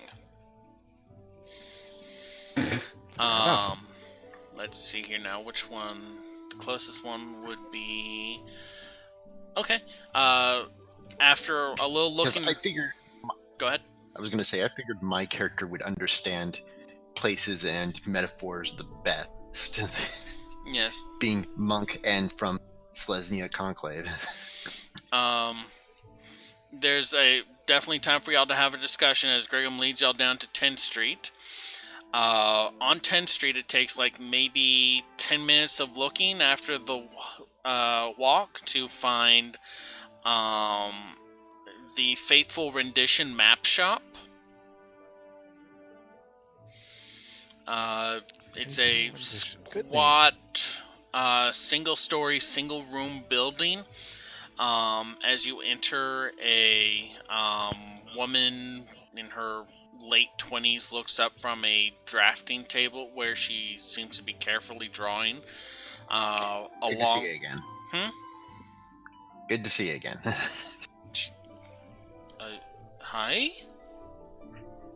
No, I'm just messing around. It's out of character. I figured the reason I probably found this so fast was I did a previous, I helped them out previously or something. Well, I mean, like, it's on 10th Street. 10th Street has a lot of bars. It's entirely probable that you saw it at one point. I lost my train of thought. Faithful Rendition, right? Yeah. Single room. It has a open window front with a number of scrolls and stuff like that, and maps and tomes kind of just piled haphazardly. There is a maybe late 20s looking woman at a drafting table drawing as you come in. There is a counter up front with a stack of parchment on one end of it and a ledger book at the other end. She's like, one moment please, and she starts like drawing her brush and capping her ink and like cleaning her hands off as she comes to the front. How may I help you? I looked at the rest of the crew. I was like, well. So we have a rather odd request. Or other, not sure how to put this. If you're looking for entertainment, you may want to try one of the next two buildings. No. Not entertainment. We're looking for a location. I was like, yes. Oh, we're trying to find a location okay. that we're not sure if it is easily found. I mean, I'm not really a direction person. I mean, I know I don't visit them, but I know there's a really nice nightclub just like down the street a little bit. I don't know if they're open this early though. This is more of a geographical oddity. You know how magic can sometimes show you a place and maybe you're trying to get there? No. No, they're a cartographer. Okay, so this place would be slightly distinct in that it might have 3 waterfalls flowing to it, and it could be in the southwest of this district. Of the district? The precinct. Which one? Sorry. Oh, yeah. Okay. There's not a lot of flowing water in this precinct. Most of the waterfalls, I mean, there's subterranean rivers, and she goes over to the stack of maps and starts flipping through them. Yeah, I was gonna say, like, are we sure it's not like 3 Something drains like a pouring minor out? convergence that the 3 converge at once. She pulls out a map of the sewer systems and lays that down, and a map of what looks like waterways, and she starts showing over the years we've built up the city over riverbanks and then across the river and then bridges and stuff like that, but the rivers never got diverted.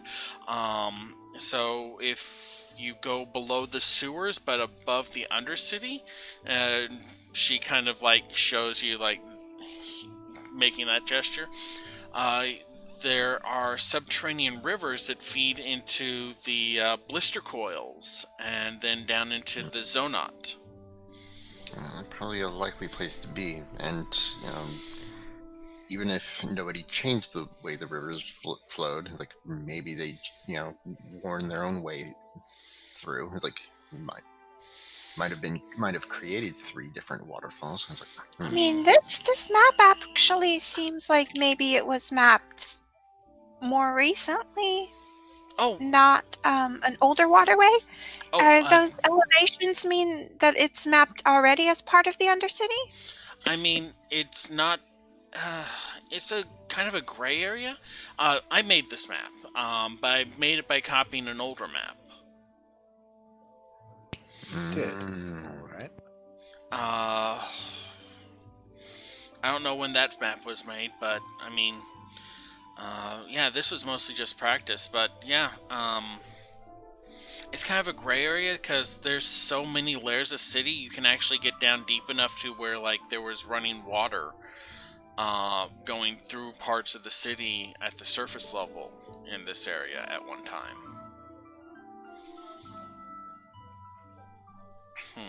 How much would a map like this tend to run? This map, and she touches the waterway one. This would be 50 gold. Ingrid's gonna casually scan it and see if it looks like it shows down to the level of like them joining and stuff like that. Just make a straight intelligence roll for me, please. Okay. 15. 15. It looks fairly accurate to your knowledge of Undercity architecture. Oh. I mean, well, you saw the place. Grigum, you know the person best. Do you think this would lead us to find your missing love? I just glare at Ingrid. It's like, despair. It's like, She saw Spice murmurs like, I'm trying to sound like we're not hunting down someone to go after them. Okay, so everyone good with buying the map? I Just kinda, like- think so. Yeah. Points around and make sure no one's not shaking their heads no. She like, oh, okay, and she starts getting like tissue paper and laying it down on top of the map face, and then starts rolling it up. And it's like, oh, would you like a scroll case? 10 gold. Yes. She's Is that a waterproof one at that amount? yes. She rolls it up and she goes over, ties off, goes over, goes through, selects this really nice looking ivory colored scroll case, opens one end of it by twisting it off, and carefully inserts the paper into it, and then screws the cap back on, and then pulls a lever from like the left side to the right side with a audible click that seals the cap on so that it can't come unscrewed on its own. And she goes, that'll be 60 gold total then. And Ingrid will go ahead and pay her because I don't know how well that bag will hold up to being underwater and catching things. So Yeah. I think that's a good precaution. Is there anything else I can do for you?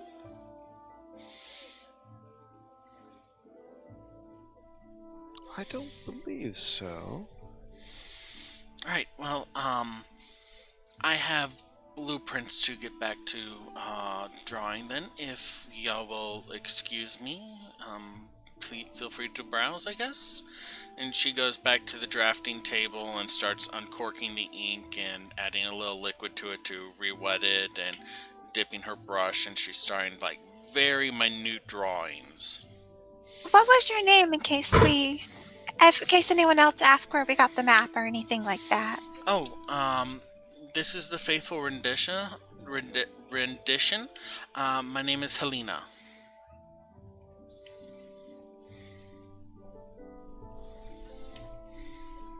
Ingrid will nod at her and she'll be like, I don't think I had anything else at a map place.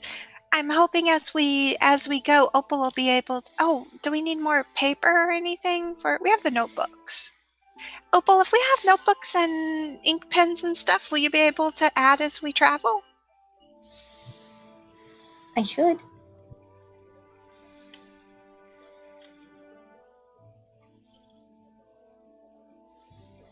Okay, I think that's good then.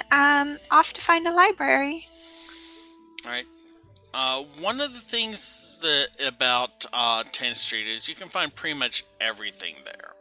Libraries are one of the, it's not a super common exceptions. There's maybe one that's fairly close within like a 30-minute walk. Would think Or the you could head. closest one to the agency would be a smart bet, because I feel like Ashton Branch wouldn't have gone very far out of his way for a job board. Okay. It's getting close to noon by the time you get back towards the agency. The nearest library would be known as,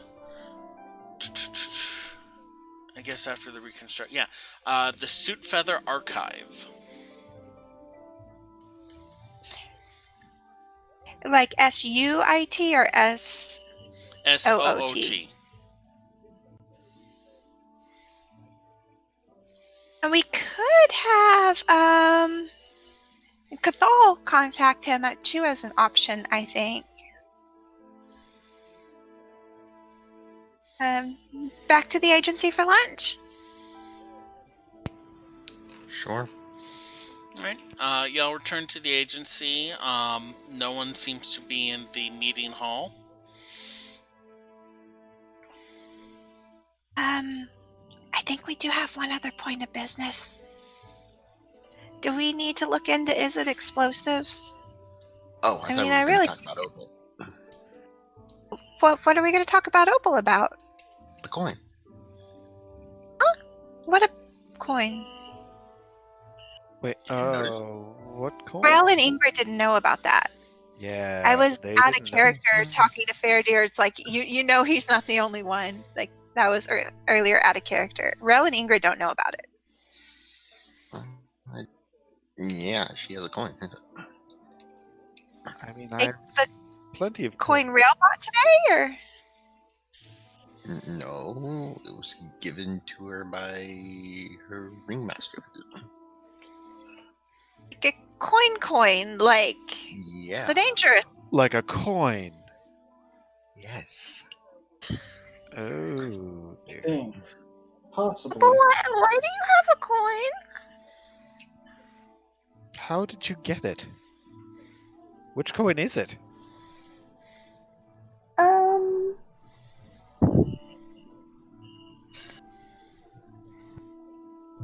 This is where I rolled to see if Opal actually.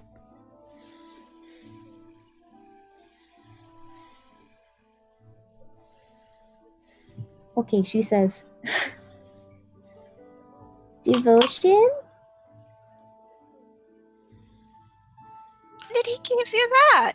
Oh, am I not surprised? How did he get it? The important thing is, since like, it'd be a little less about how he got his hands on it and the fact that he gave it to her. It's like, we also know that there's someone who's been trying to collect all the coins together. It's like, When did he give that to you, Opal? I haven't seen him in a while. Have you been visiting?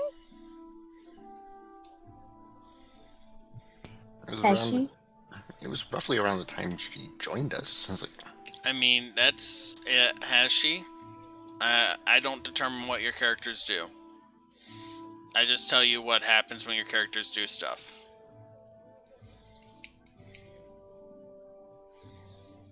Probably a little bit then. What's up? I think I missed your initial comment, Cookie. Oh, saying devotion. He probably has been seeing devotion. Okay. She's good at sneaking out away from us. And Ingrid hasn't been staying home a lot except that last month. So I would check. Ingrid wouldn't know. So Did he tell you what the coin does? Nope. He just gave it to you and he's like, here, hold on to this? Pretty much. Tell you why he gave it to you. It's devotion.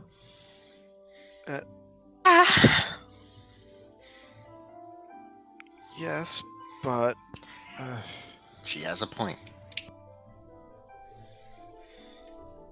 Did he warn you what happens if you're not holding the coin? Nope. Opal? Are you attuned to the coin? What was that? Have you attuned to the coin? Maybe. Opal? If you ever lose that coin, all the fires go out. Actually, that was a different. That's coin, if you wasn't attune to it. that you have been around Opal multiple times with her near fires, and none of them have gone out. I said if you lose the coin. Like if it gets away from you. No. No.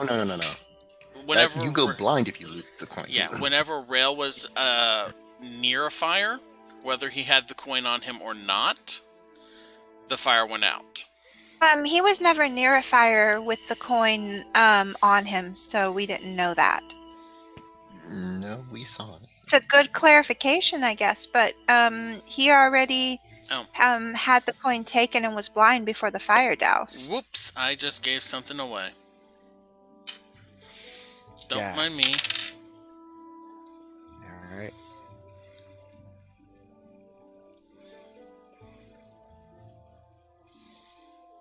Anyways, so she may have attuned to it.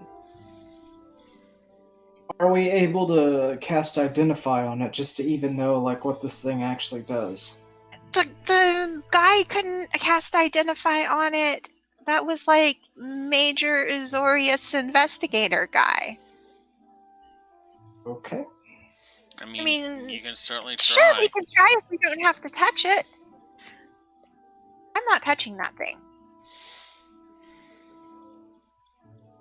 Rail's gonna touch that thing. You casting Identify? Sure. Alright.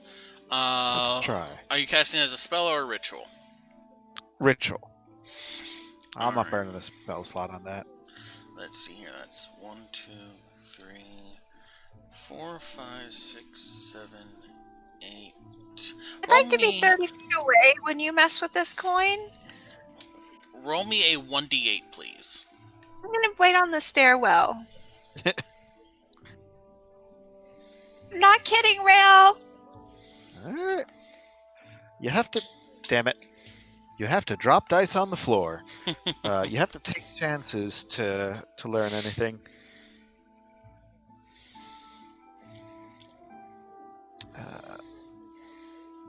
Those things are dangerous. Well, yes, most interesting things are. I rolled a 1. After casting the ritual, you learn a fragment of the 10 coins' powers. When you are attuned to it, you are immune to disease. Interesting. Congratulations, Opal. If you're attuned to that thing, you can't get the clap. Huh.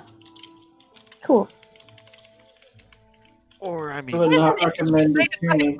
You should not attune to it if you haven't already. yes, I would recommend against that.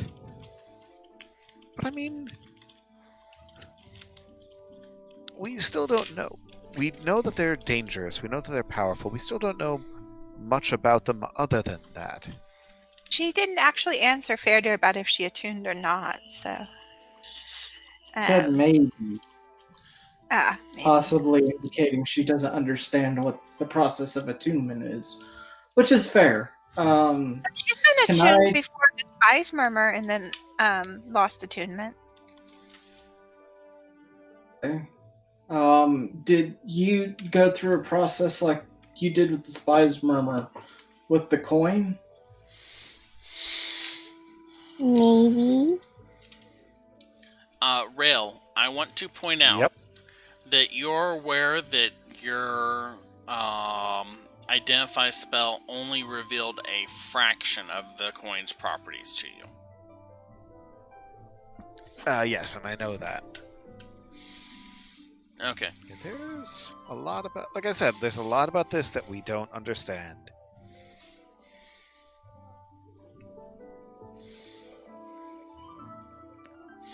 In fact, I would say it revealed its least trait to you. Yes, but I'm not going to just cast the spell again. At least not immediately.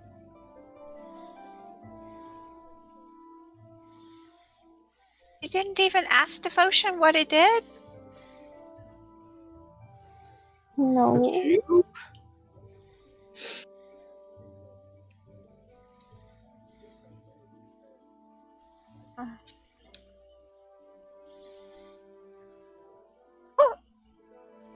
You've been healthy all this time at least? That's true. That is true, but I mean, you haven't, I don't know, heard any eldritch whispers or whatever in your mind. Haven't had anything trying to take over your body while you're asleep. I'm trying to think of all Sudden the obsession with the fire. sorts of things with this. Not that I'm aware of. Maybe we should just ask Devotion where he got it. Have fun with that. Yeah. On another day, it's like list. It's like So, when we have so something we can Opal, exchange for that information. It's like so Opal was with Rybald, who was in the area where the first coin was, who Kars knew was looking for coins, and then given a coin by someone else who's powerful. That is just very, very strange. Maybe she's immune. I was still a little worried about that book Freakout, where Adriana kept writing Fallen over and over and over when Opal was with us. She does that every time. Yes, but she wrote Fallen.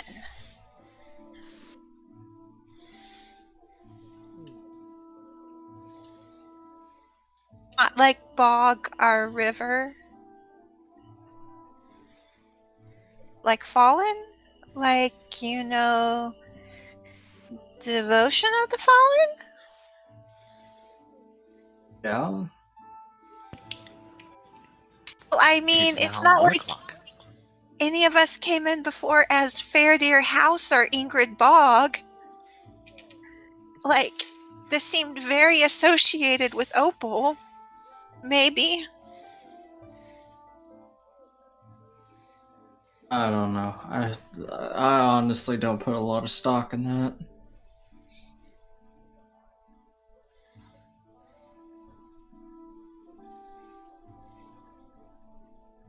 Not just cutting her slack because Opal has a crush on you, are you? What? And then I look over at Opal.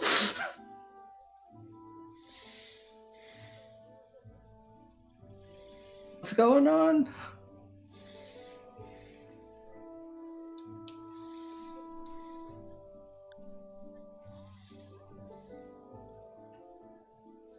I mean, she had a spy port into your room. You were just trying to look at the fish, right?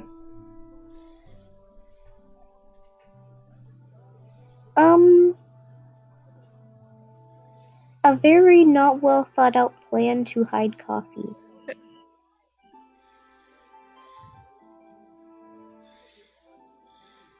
I'm more confused. All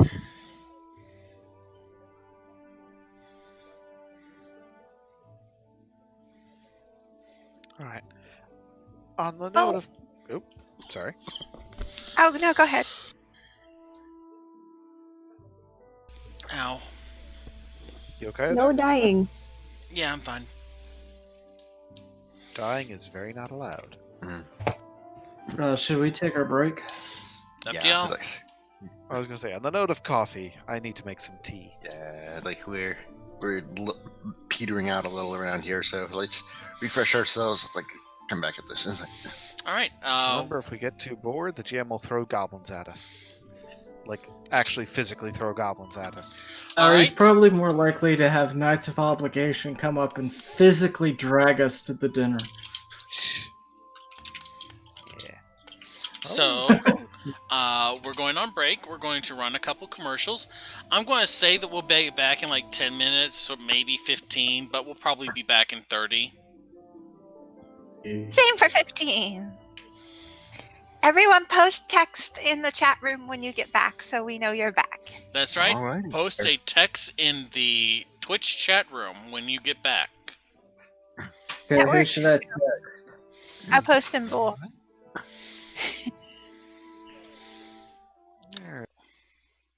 Bye.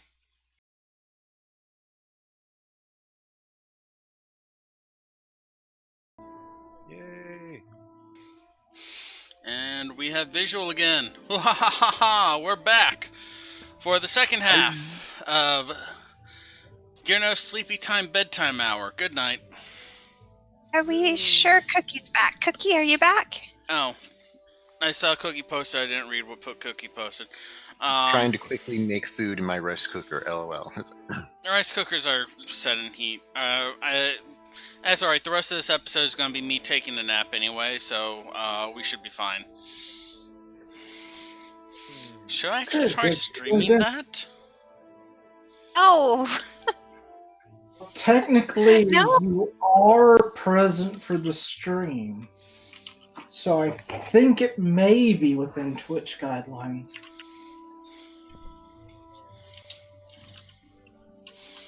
I really want to test that. I don't know. I mean, what if it gets popular? well, I guess we could go see if Cathal can get in touch with Ashen Branch while we're waiting for Cookie to get back. We need her back when we actually get to the library, though. Are y'all going to go to the library? Or y'all just going to go like, hey, Ashen Branch, research this? I guess that depends on where he wants to meet.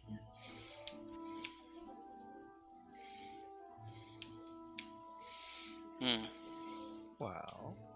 Can't Rail just message Ashen Branch? I mean, I y'all did had prepare sending. him prepare sending for a reason, I assume. I'll start sketching a picture as she goes through her notes from what I remember about him. You've had visions more recently, Rel, so tell me what I need to fix it once I start. Shoot. My notes on the matter are a little bit limited. Can you put your mic closer? It's acting funny again. It's really sensitive. I don't know why. The only way may I can get have closer trauma. right now is if I literally put it into my mouth. No, it's good now. And I just mean like Ingrid will be sketching and you can try to think back and recall from your vision and be like, the nose is too long, the eyebrow needs to be heavier kind of thing. Ah, all right then. That sounds like something I can do. Okay. I'm back, but I will get up when my food's done cooking. No worries. So are you going to message him directly then? Yeah. Well, keep in mind, sending is limited to 25 words. So, You send me that postcard thing? Magic postcards. it is postcard-ish, I suppose. Would it work? Oh, that is good. Oh.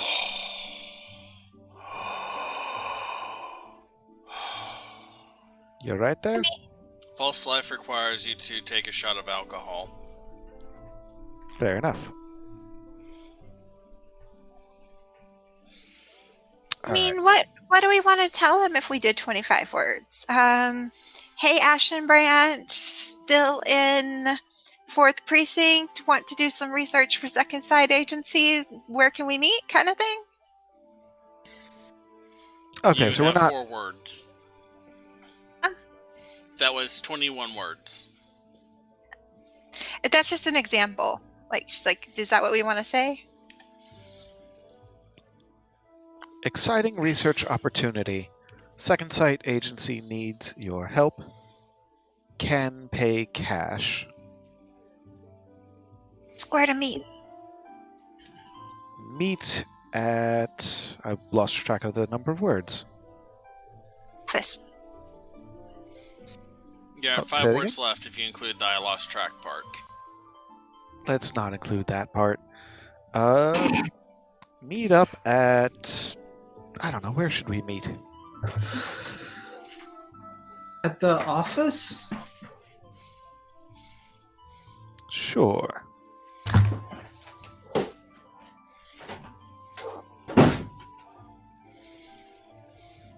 Okay, so is that our final message? What is your final message Hello, to Daisy, Noros thank Ashton you. Branch? Final message.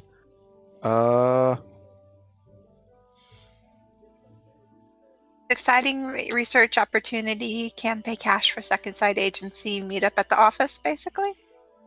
Yes, he Like, knows where they know where our office is, I believe.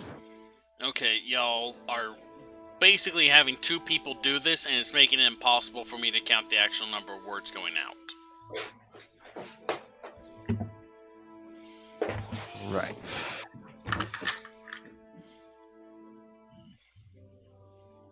Basically, it's the same message you counted before. Okay. I was Let just me write resumming this out. Let me write this out. Okay. I'm gonna be right back. There's an incident that happened right outside the house, so Oh dear. Alright, don't let 25 anyone get... minutes, but I just Don't let wanted to anyone see get what within happened. 6 feet of you. If anyone tries to bite you, headshot and run. The shotgun. Don't forget double tap.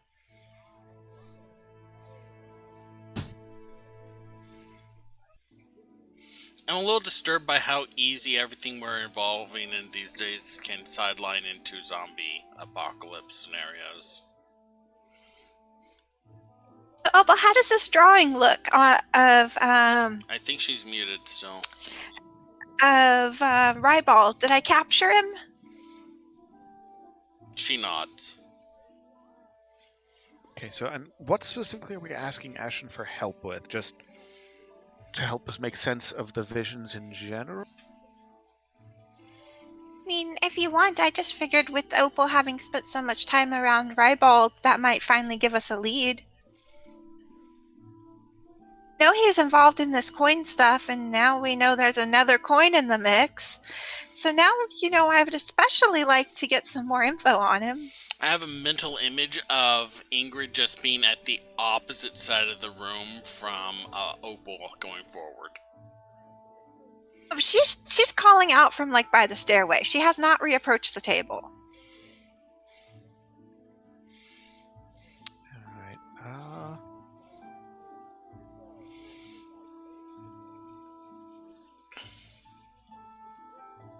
how do you spell crawl again? I don't seem to have it actually written down.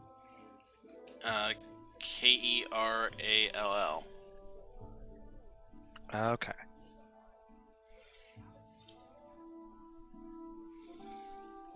Do you mean Kerall or Cathal? Crawl. Okay. Because Crawl was the Vidalcan woman in the visions, wasn't she? Yes. Crawl. He doesn't know who Kerall is, though. Shoot. Right. I need to try to draw her too. You can give it a shot. Oh, you've seen her in person. Yeah, he was just more striking looking.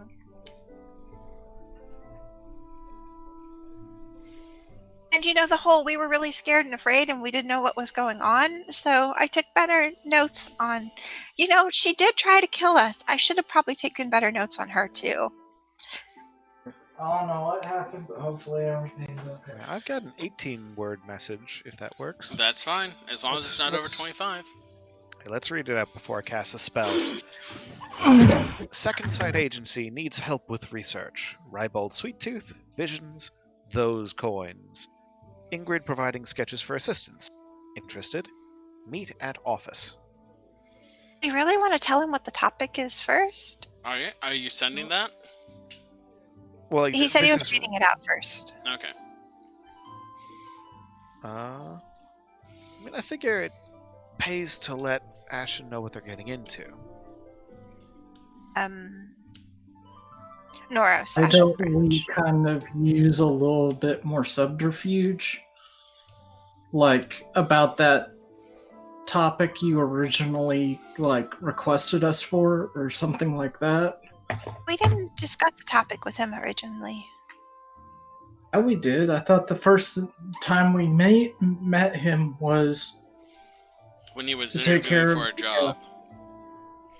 The first and only time y'all have interacted with him, he was interviewing with y'all for a job. I think I must have gotten confused about which character we were talking Wait, about. yeah, this was not the librarian we talked to before? Hold up. No, this is... Sorry, I thought... as well. You researched on your own for Ribald in a library before. Right, okay.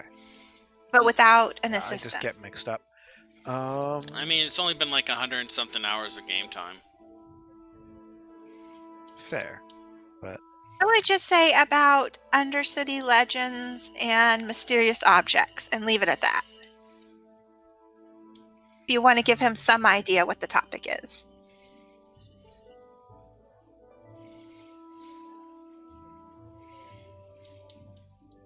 Kind of snooty too, so we got to be prepared for that. fair enough. So how about Second Sight Agency needs help with research. Topic is Undercity legends, mysterious objects, visions. Ingrid providing sketches for assistance. Interested? Meet at our office. 2, 3, 4, 5, 6, 7, 8, 9, 10, 11, 12, 13. Just sends back a message. No. It's 24 words. You got one word left. Tonight. Fly. Meet at our office tonight, today. Alright, so you send the spell. Soonest. Okay. There is a beat. I regret to inform you that I am currently out of district, researching a project at the Grand Library. I can return if it is an immediate need. No, I can't reply. You can cast another spell. Yeah, fair enough. So what did he say? He is out of the district at the moment. Is this something that we need to deal with immediately, or can it wait until he gets back is the real question. I think We it can can wait. wait. Yes. So I guess I'll cast it again. No rush. Whenever you're back is fine. Just look us up. And then can you send emoji over sending? No. Damn it, I want to send him a smiley face. There's another... Well, I mean, you there's- could just smile. You could just do colon parenthesis. I mean, versions of sending I've seen basically just give you a ghostly image of yourself, so it's like... I mean, sending is basically just you hear a message in your head. Yep. I'm just going to end with best wishes. Weird. Because every time I've seen sending, it usually is like a ghostly apparition of yourself appears before someone and just hands out a message. Like, it It's might all be in the head, but... It's I the kind don't- of thing that's hard to... Like, I know when Order of the Stick did it, that's how they did it. It's And hard to Aquis get that idea Incorporated did the across. same thing. It's like, so I was like, that must be normal. I was like, You know? Those are special variations or liberal liberalities that have been taken or other excuses. The base system uses a telepathic message that a person receives and can respond telepathically. Fair enough. You can definitely design your own version if you want them to be able to see you. Let's see here. After you cast that, there would be a pause. A little bit of a longer pause. It's like, I will return to the 10th district in... That's a bit of an alignment. 10 days. 10 days it is, then. Okay, I mean, I know he can't hear that, but Rael is saying that out loud. So I don't think we want to get too out of area while we're waiting for this party. What was the timeline And I on really- the gruel thing? Oh, sorry, didn't mean to cut you off. Well, I mean, it's a 4-day trip, so... And we have less than 2 days? 2 days? It's a dinner party. A little over 2 days? We might just want to stay close. I'm not sure if we have any leads we can follow up on for the Lawmaster either. We could talk to the Izzet about some demolition stuff. Or we could just take a couple days and rest and then go to the party. I mean, there's also, I believe, a bit of research we could do here. I still have some... I don't know what they even call it. Evidence from the things down in the lab. Forensics? Forensics. Forensics very much works. And I do have... I would like to have a brief, I guess, service or whatever for that hand that we took. We don't know that whoever it belonged to is dead, but... On what? Y'all have a hand. Yeah, it was one of the hands that was stuck on the... that harpoon-armed creature. I took the hand because... Oh, okay. Presumably had an owner who is most likely not with us. It had 2 hands, actually. One I on can each go arm. down. I thought I identified them as, like, being from the same... Yes, they're from the same person. Yes, so presumably whoever had these hands is probably no longer with us. Be a perfect go candidate for the skill gloves. Like, Out the beakers and stuff, and either no longer with us or very easily identifiable now. Yeah, well... Either way, just to be on the safe side, I was planning on having just a brief memorial service. Just, lay them to rest. Is there anything we'd all be doing together, or would we just take a couple days and get our stuff done and pick up our clothes?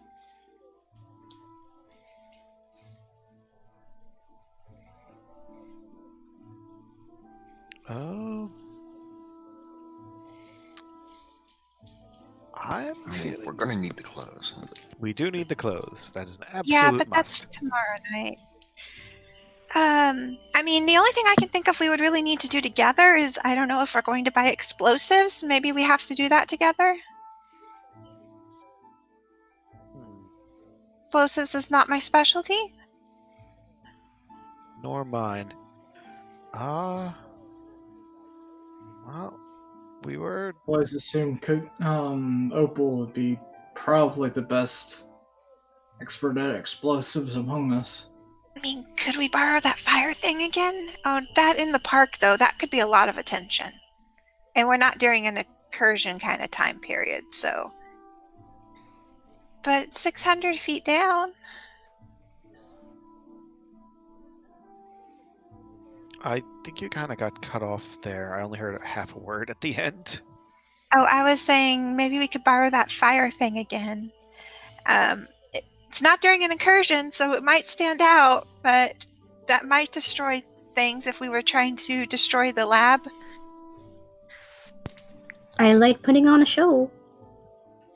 I'd rather disable the lab rather than try to blindly destroy it and hope that we're destroying it and not just letting things out. You want to study it for a couple days while we have downtime then? Yeah, or have somebody that would know how to shut down these systems rather coworker. than well, more specifically like electricity would be more of an is it topic than a CIMIC.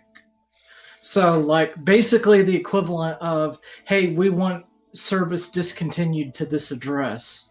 We don't know if that will free them or not. Well, I'm guessing, like, those tubes are powered, so if they don't have power, they can't be opened. Were the tubes that I experienced powered? Do I need to make a history check for that? Are you talking Well, it it had had stuff going in. the old lab or the new lab? New lab. The new lab, they were hooked up to a power system, yes. Gas Okay. allows light, right? Do you want me to just try to cast a spell?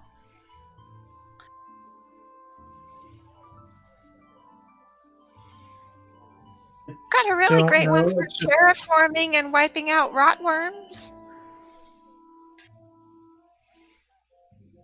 I mean, it Wait. could go badly if it, you know. I Things that would feel be much like better. I need more specifics than it can terraform and wipe out rotworms. That seems like two disparate things unless I can have an explanation as to how those two are related. So it's an area, and the light spreads, and it starts making the living things not be so living anymore through radiant damage. And then they get really tired, and then they have trouble moving, and then they're all like, "Ow," and then they go dead. What? It doesn't harm objects as far as I know. Valora said it was called Sickening Radiance. Ah. We have that?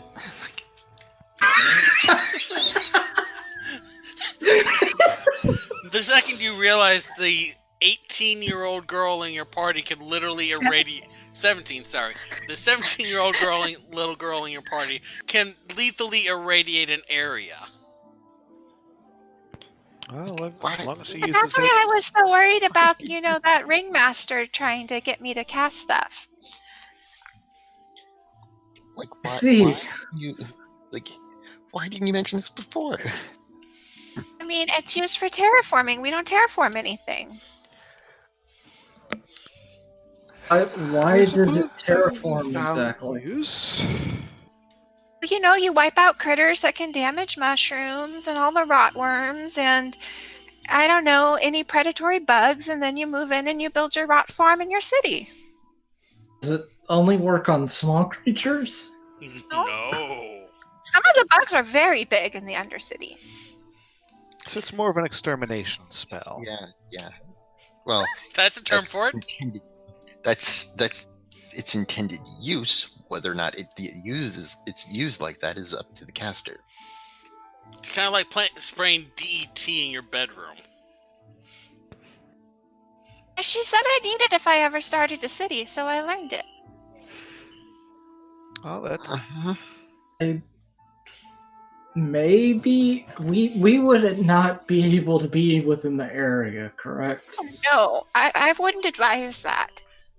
I heed I that would need to advice. see the area and then run and Oh, then okay. teleport away. Okay, all in And then- favor of just bug bombing this place, raise their hand. No one can I mean, see this. We can't be sure that it wouldn't do something that would wake them up or shatter some glass. So we would have to maintain a perimeter. I would still feel better if we had some, molten mesium fire stuff on hand, honestly. But I mean, it's a straight tube You tend to down. go for We could fire probably block solution. anything coming up. I mean, I'd cast it and be running. You know what the exact active radius of this thing is? 30 feet? Yes, here's another question. Does it actually affect you at all? Oh, yeah. I'm dumb enough to get in it. You wouldn't, right? dimensions. Okay. I'd have Quick to be question. careful. Quick question. 30 feet diameter or radius? Radius. Radius. Ooh. It's stupid. I love it. Is I that mean, enough to I would blanket the just feel whole better place? if we had something Yeah. that could collapse the tunnel just in case on hand. You know, Well, like that. How that thick of a barrier do we need? we How's might that? be able to do. I mean, I do. Yeah, I think we need a way of getting her out, though. I mean, I can The way teleport. I think Like, of it. is this Oh, kind of wait. like how, like Wait, I detect I can magic can be maintain blocked with a concentration sheet with of that, I lead? believe, right? Or it's like, Teleporting maintains concentration, right? Well, Let me we You check. can Depends. teleport? Yeah. I did it right in front of you in the lab. I teleported Rail up so we didn't have to climb. It's not a teleport And- teleport. It's a short teleport. It's only like 500 feet, so I'd still have to climb 100 feet. 500 feet is short. When you're talking about teleportation, Well, compared to what, like, I bet Kalin could teleport like way further. No, I get it. But at the same time, most of us can't even make it that far with a light jog in that amount of time. You're super fast all the time, so you don't need to teleport fast just once. No, I mean, never mind. I'm just saying 500 feet is not jump change.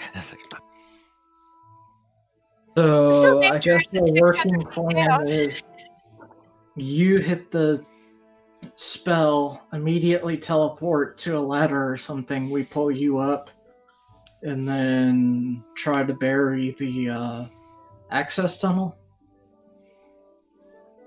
well, we do have access to a short-term Earth elemental. Ooh, we could collapse the tunnel with that. It could at the very least help. That would be They wouldn't ideal. have to worry about being buried. They can just swim through any kind of rock or dirt. You And they know, could hold them in the spell zone if they needed to. the tunnel is the lab, and the elevator shaft is made out of metal. Well, that's different. Think- I think if they let us borrow one of those weapons, that would be nice. Like from Definitely couldn't hurt. I feel like this is probably something that we need to just put on pause until. after the dinner. Right. Yeah. For the time being, we can research it. Okay. Yeah, we can research. I feel like acquiring such a thing may be disruptive. So, all in favor of 2 days downtime, and then we have the dinner party? That sounds good. Sounds like a plan to me. Fairdeer, are you going to study the lab any for how to safely dismantle it, or study explosives or anything? Ingrid's not very sciencey. Guess I'll just try to study the lab somewhat.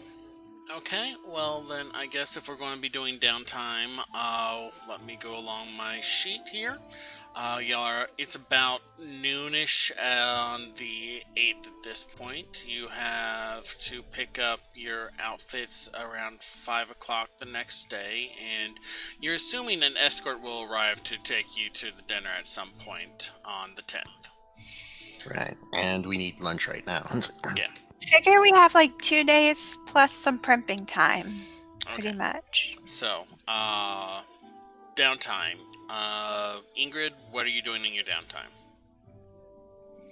Maybe working on that gym, but I'm going to ping Rail and ask him if he wants to stop by and look at the puzzle book. I Okay. would love to do that. All right. Which of those are you pursuing then?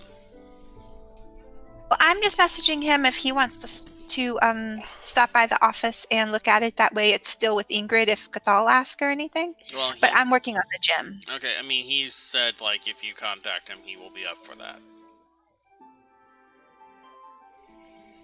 Right, but like, would that be more my downtime activity or Ingrid's? It'd be both of yours.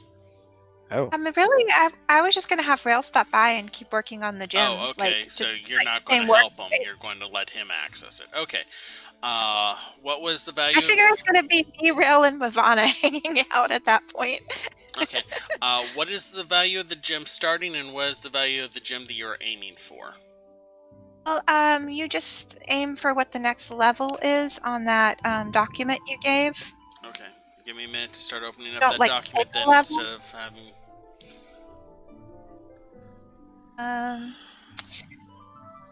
I'm assuming it's starting at about 100. Okay. So, Give me a minute. 100. All right. 100 GP to a 500 GP gym would be a 400 GP increase.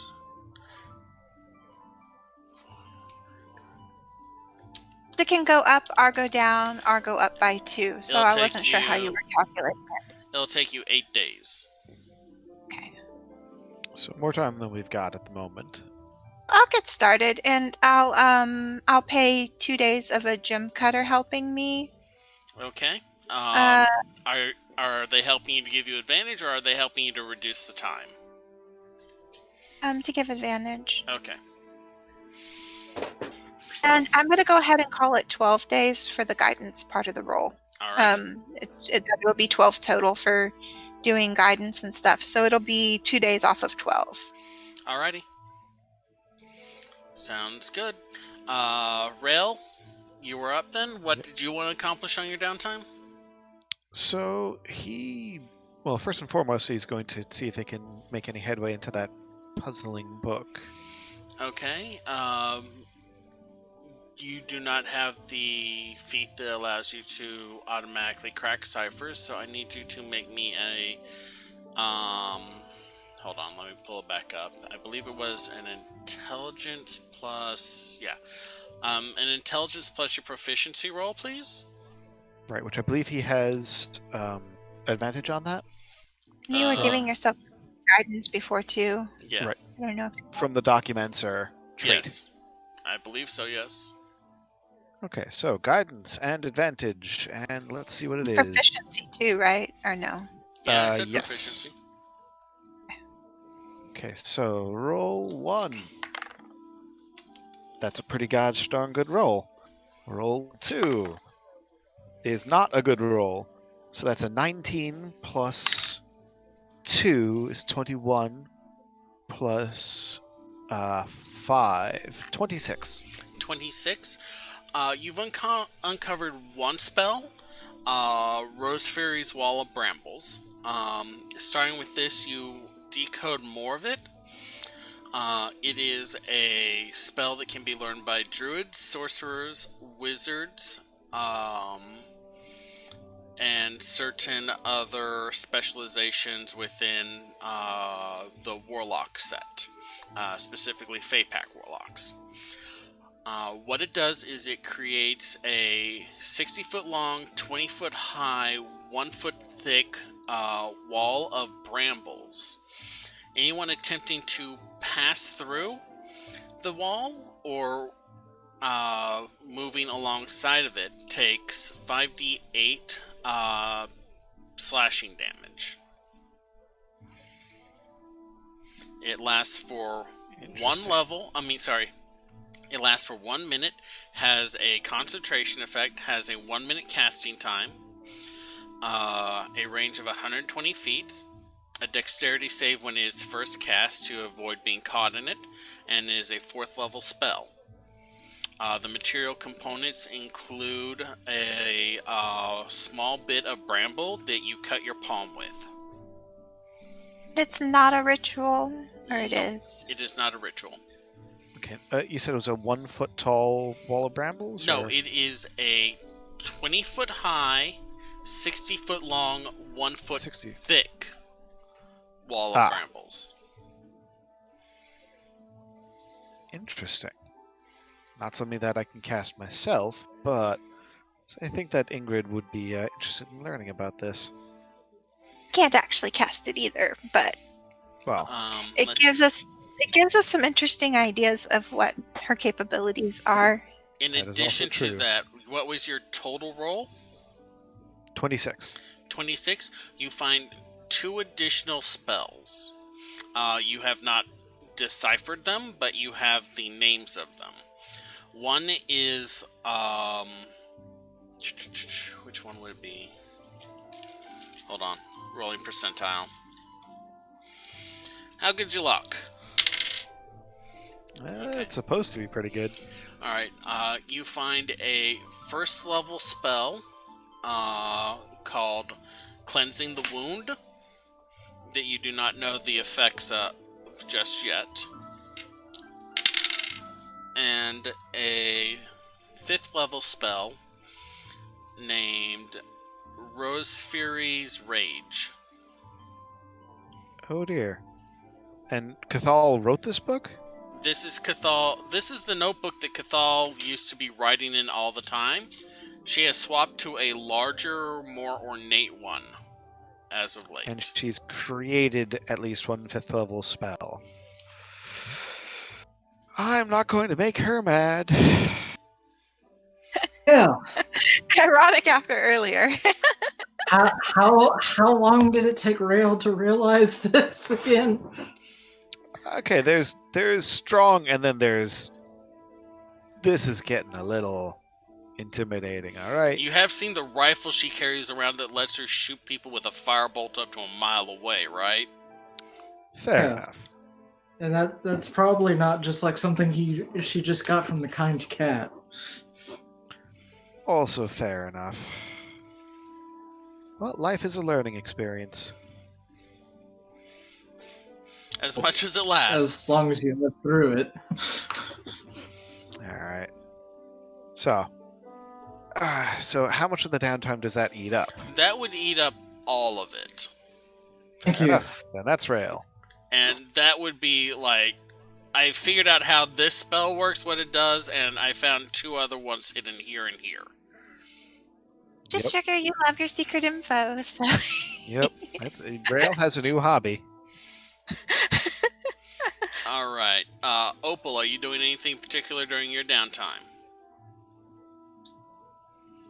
I guess she'll actually go and talk to Fairdeer this time. Alright. Fairdeer, there is a knock on your door. Open. Well, I hope I'm not interrupting, but I was told that you have something that I can translate. Okay.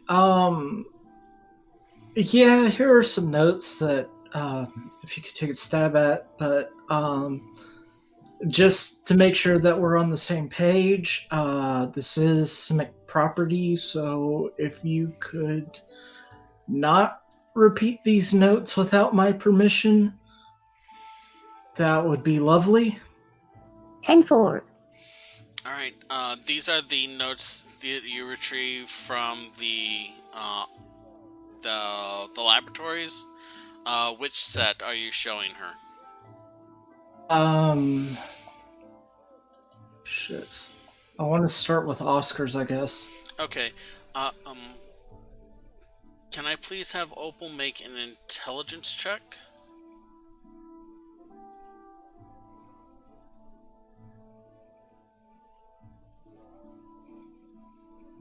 Intelligence, you said?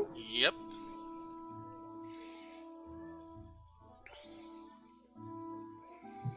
21. 21. While these are very complex notes, while not able to actually understand and fully identify what they are speaking of, you are able to actually translate them to a more readable format. So even not really understanding them, you do some translation work. The notes seem to be focused mostly on the properties of slimes, oozes, and other semi-amorphous creatures, studying intelligence, reactivity, and possible adaption.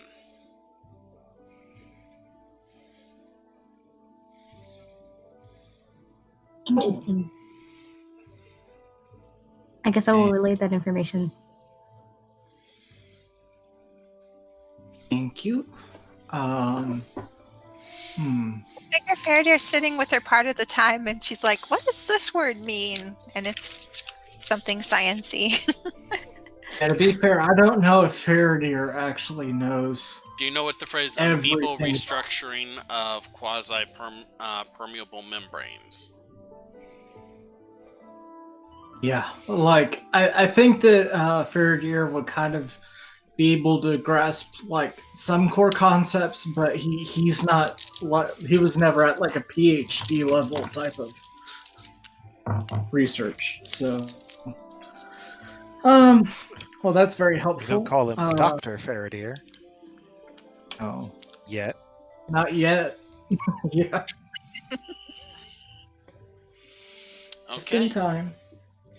Anything else you're going to try and accomplish, Opal? That'll probably take most of the day.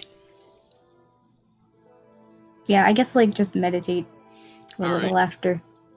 After you finish that, you just kind of go back and resume your meditations. Faradear, after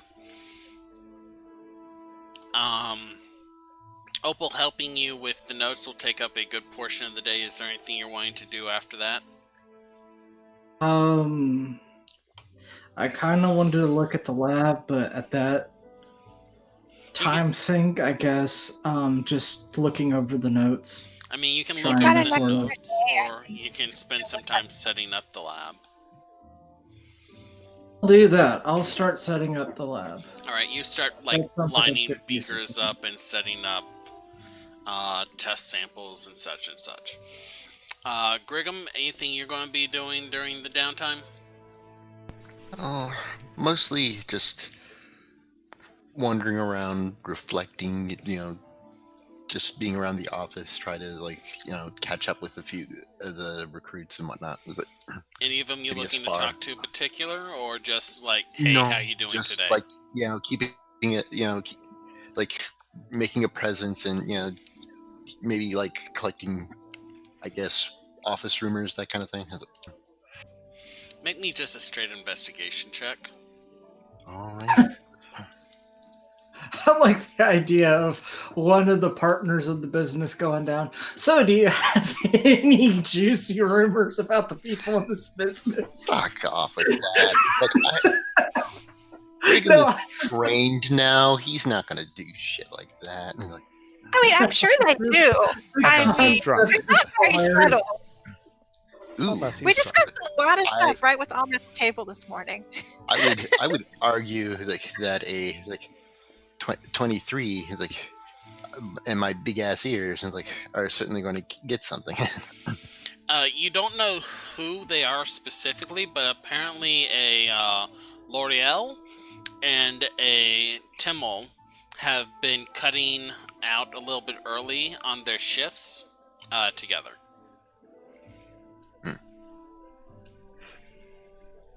Could be lovebirds, could be cultists. Keep that in the back pocket. Okay, so beyond the downtime, y'all go and pick up your outfits. Ingrid, they took your dress. What they did was they opened the stitching and worked in a series of reinforcements at key points along the bust as well as the abdomen, while maintaining the general flow of it. They also added a little component pocket of sorts to the hip part of where the dress billows out. Rail? My swimsuit. Oh, My swimsuit was ready. the swimsuit is just a looks like a modified single piece undergarment, but they have added a hip based, almost reminiscent of the skirt of your dress, a kind of just a very sheer aquamarine colored slip that goes around the hips. Since we might be exploring underwater tunnels, I might as well have my swimsuit ready. Rail, they Yep. didn't really do anything with your clothing. Cookie, they produced a 3-piece suit with a charcoal jacket, a an off-gray undershirt, and matching pants. Fairdeer, yours is very similar to Cookie's in that it is a off-gray shirt and matching pants, but the jacket is kind of a very subtle, almost navy blue. Griggum, you've seen that look like, hey, I've been at a bar, I take the jacket off, I just have the white shirt with the loose collar and the pants. Right. That. They literally just give you that. Okay, not a problem.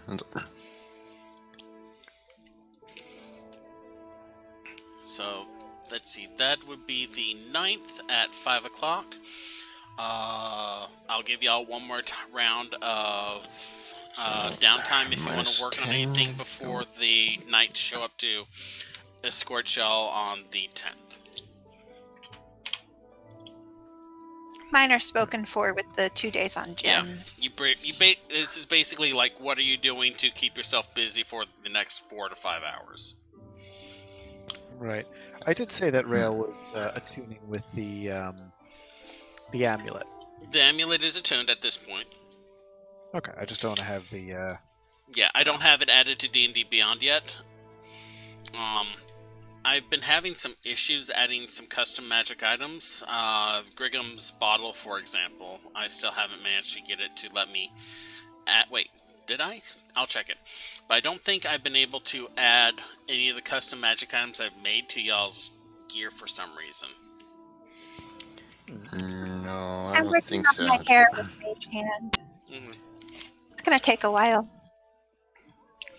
Okay, but anyway, the 10th rolls around, y'all have your outfits. It's a bit of a tense morning. I'm going to, as much as I love the strawberry candy, take that out. So I can be more easily understood.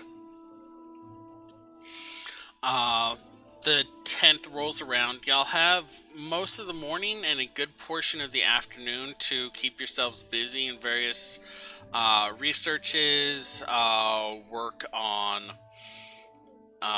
gyms, meditation, drinking and talking to people, fiddling with test tubes and beakers, stuff like that. As it starts to get into the evening hours, there is a knock on the door. Alright. Let's, You know what? I don't think Rail should answer it if it is the, Census Goddess. Mivana, if you wouldn't mind answering that. Mivana blinks up. Of course, she goes to the doorway and opens it. Thank you very much. Outside are 4 nights of obligation and 2 carriages. 2 carriages. How many people can go in a carriage? 2. There's more than 4 of us. The two of the knights look to Rael and Ingrid and go, you 2 ride in this one. The rest of you, 2 of you ride inside, and we'll ride one of y'all on the carriage. Alright, thank you for the prompt ride? I guess it's the right... I don't know. Player imagination failure. Character imagination not failure. I assume everyone gets in the carriages. Yep. Ingrid's got her elaborately Mage Hand assisted braids, and she's snuck little tiny mushrooms in her hair braids. Griggum is going to have to leave his staff behind. Oh. Rail is, of course, going to my have his walking goodies stick with him. behind. Faradir, remember you did pay extra to have sheaths placed in the wrists or the arms of your jacket. That'd just basically be a dagger. Yeah, you could carry a dagger in each sleeve. I've been whispering to the messenger bag to make it look more formal. It actually turns into this nice over-the-shoulder kind of satchel of sorts that kind of matches the color tone of the dress. That's just lovely. The carriages drive y'all across the precinct to what was once the Sanctum of the Bright Soul. Y'all drive past a sign that reads, "Charity is its own reward." Just at the entrance to the Orzhov area of the precinct. Past that, y'all continue on to what has been redubbed the Corvino Chantry. Pulling up into the wide cobblestone courtyard of the imposing church, the stained glass windows that once showed angelic figures have been replaced with images that more closely resemble home and hearth. Set tables, fireplaces. The dark stone has even somehow been lightened. It feels less imposing and more welcoming of sorts. The Knights of Obligation pull the carriages to a stop and go up and flank the doorway waiting for y'all. As y'all approach, they open wide, and where you see once was a hallway filled with pews for supplicants to sit in and lined with indentured spirits chanting, there's instead several small little table clusters with priests sitting with groups of 3 to 4 individuals talking with them in a more intimate, more one-on-one, one-on-two, or one-on-three session. The knights gesture to the back where the dais has had the gold chair removed entirely and a altar placed on top of it with a collections bowl. You can see just standing there periodically someone will come by and drop a few copper coins into the collections bowl. Past that, a heavily ornate door stands slightly ajar. The knights turn to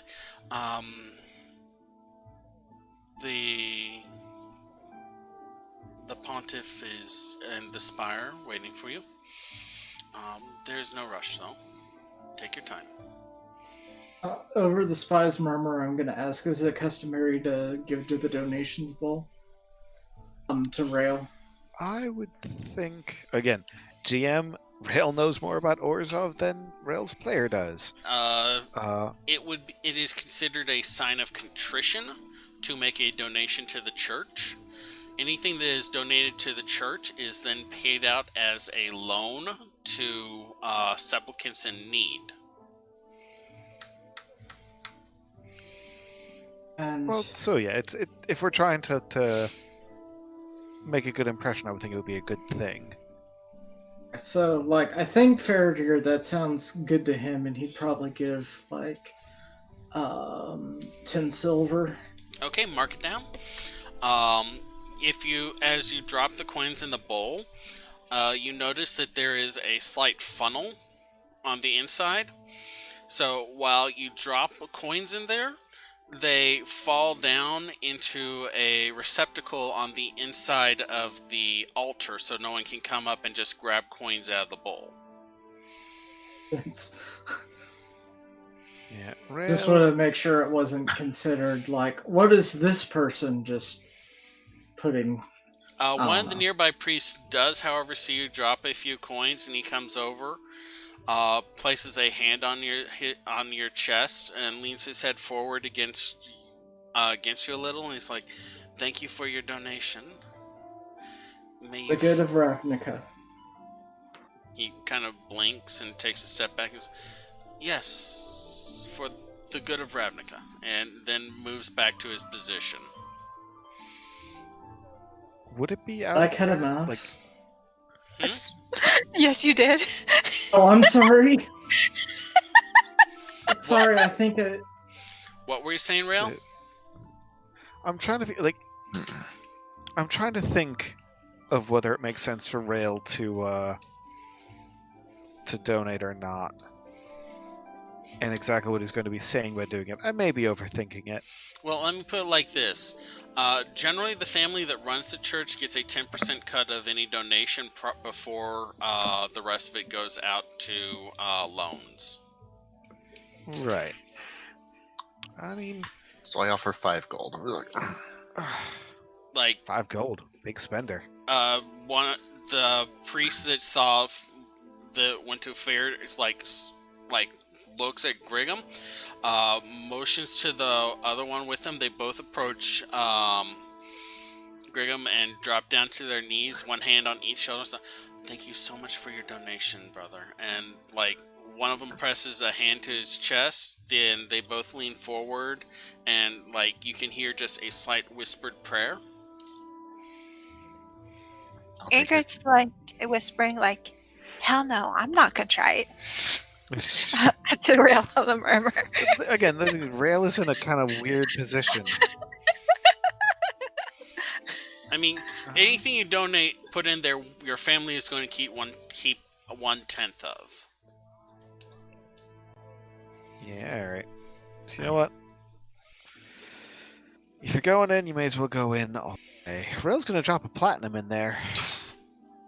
Like, the priests, like, kind of stop as they're praying over Griggum at the sound of, like, the platinum hitting the bowl and then falling into the thing. They finish They don't their have prayer. to see it. Hmm? They don't even have to see it. They can just hear it's platinum. Yeah. Platinum sounds different than gold. They finish their prayer to Griggum, stand, look to see who dropped the coin, and then approach Rail, both of them sinking down to a knee and taking one of his hands, pressing it to their forehead, and repeating whatever prayer they were saying over Griggum, though much more fervently. Oh, I feel like I should do my own social check, I guess, at this point. Sure, for what? Can I do a check on this for, like,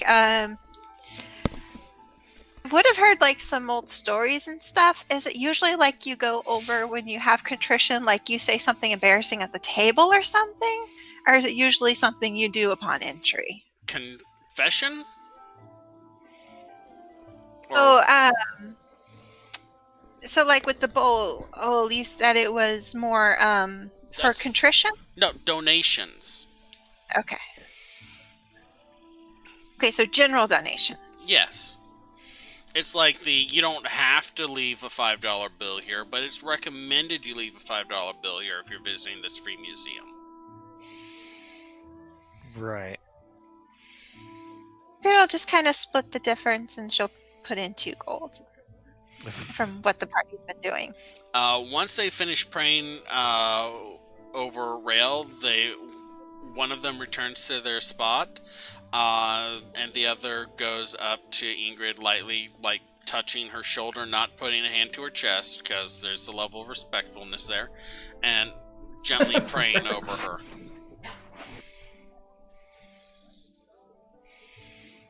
It's just a short, like, couple seconds prayer. It's not like they're spending minutes chanting over you or anything. Guess that just leaves seeing what Opal and Mavana do. Mavana has no money to her name and so can't I was donate. about to say. Oh, Mavana is purely on the corporate account. Mavana has nothing to be contrite about. Anyway. Mavana is a cinnamon roll. Sure. I felt so bad when she was worrying about incurring debt from that little bit of table scarring that she did while trying to show you her abilities.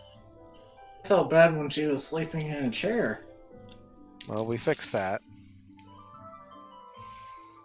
I guess that just It was leaves over Opal. the spies murmur, by She the way. doesn't That was figure not allowed.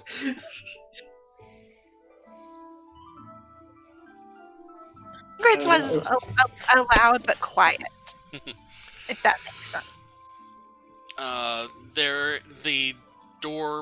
The double set of doors past the altar coin bank, it appears, is slightly open.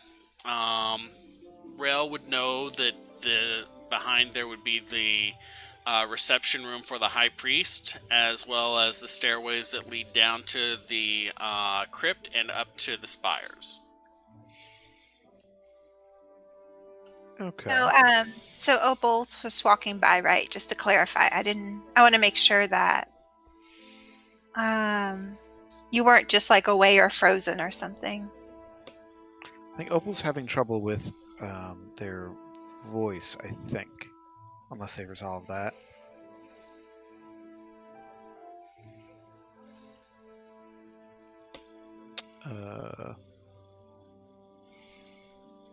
Yeah, her mic's having issues. She's just apparently like following along.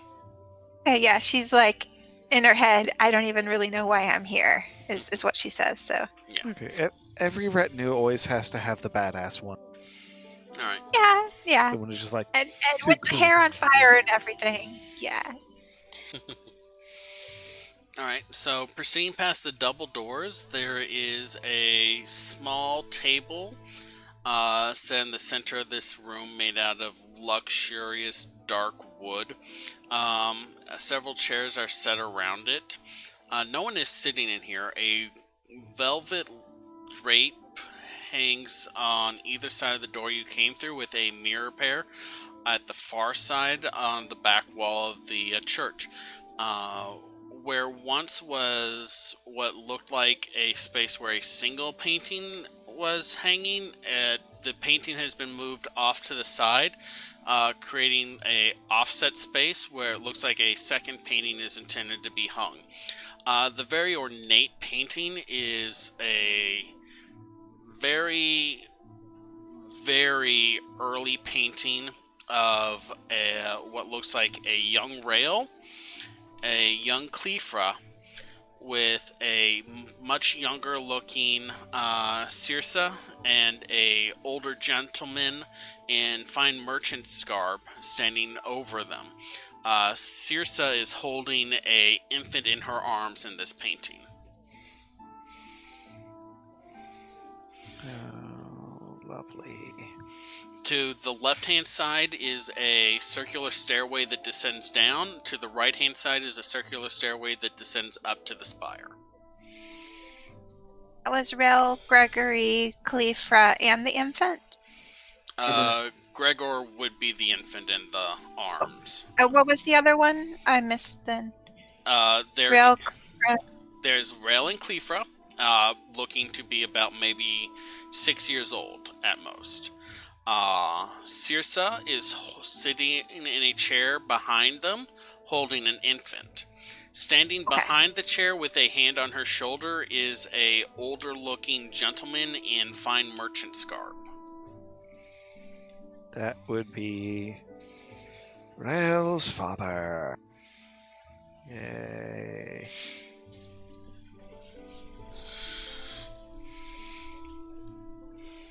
Well, at least it's a good look of him. He was a shoot, I'm trying to remember my own backstory here.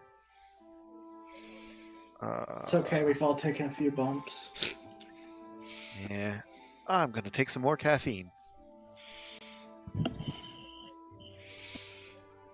Alright. Rael's father is no longer with us, correct? He was the No. cynic researcher.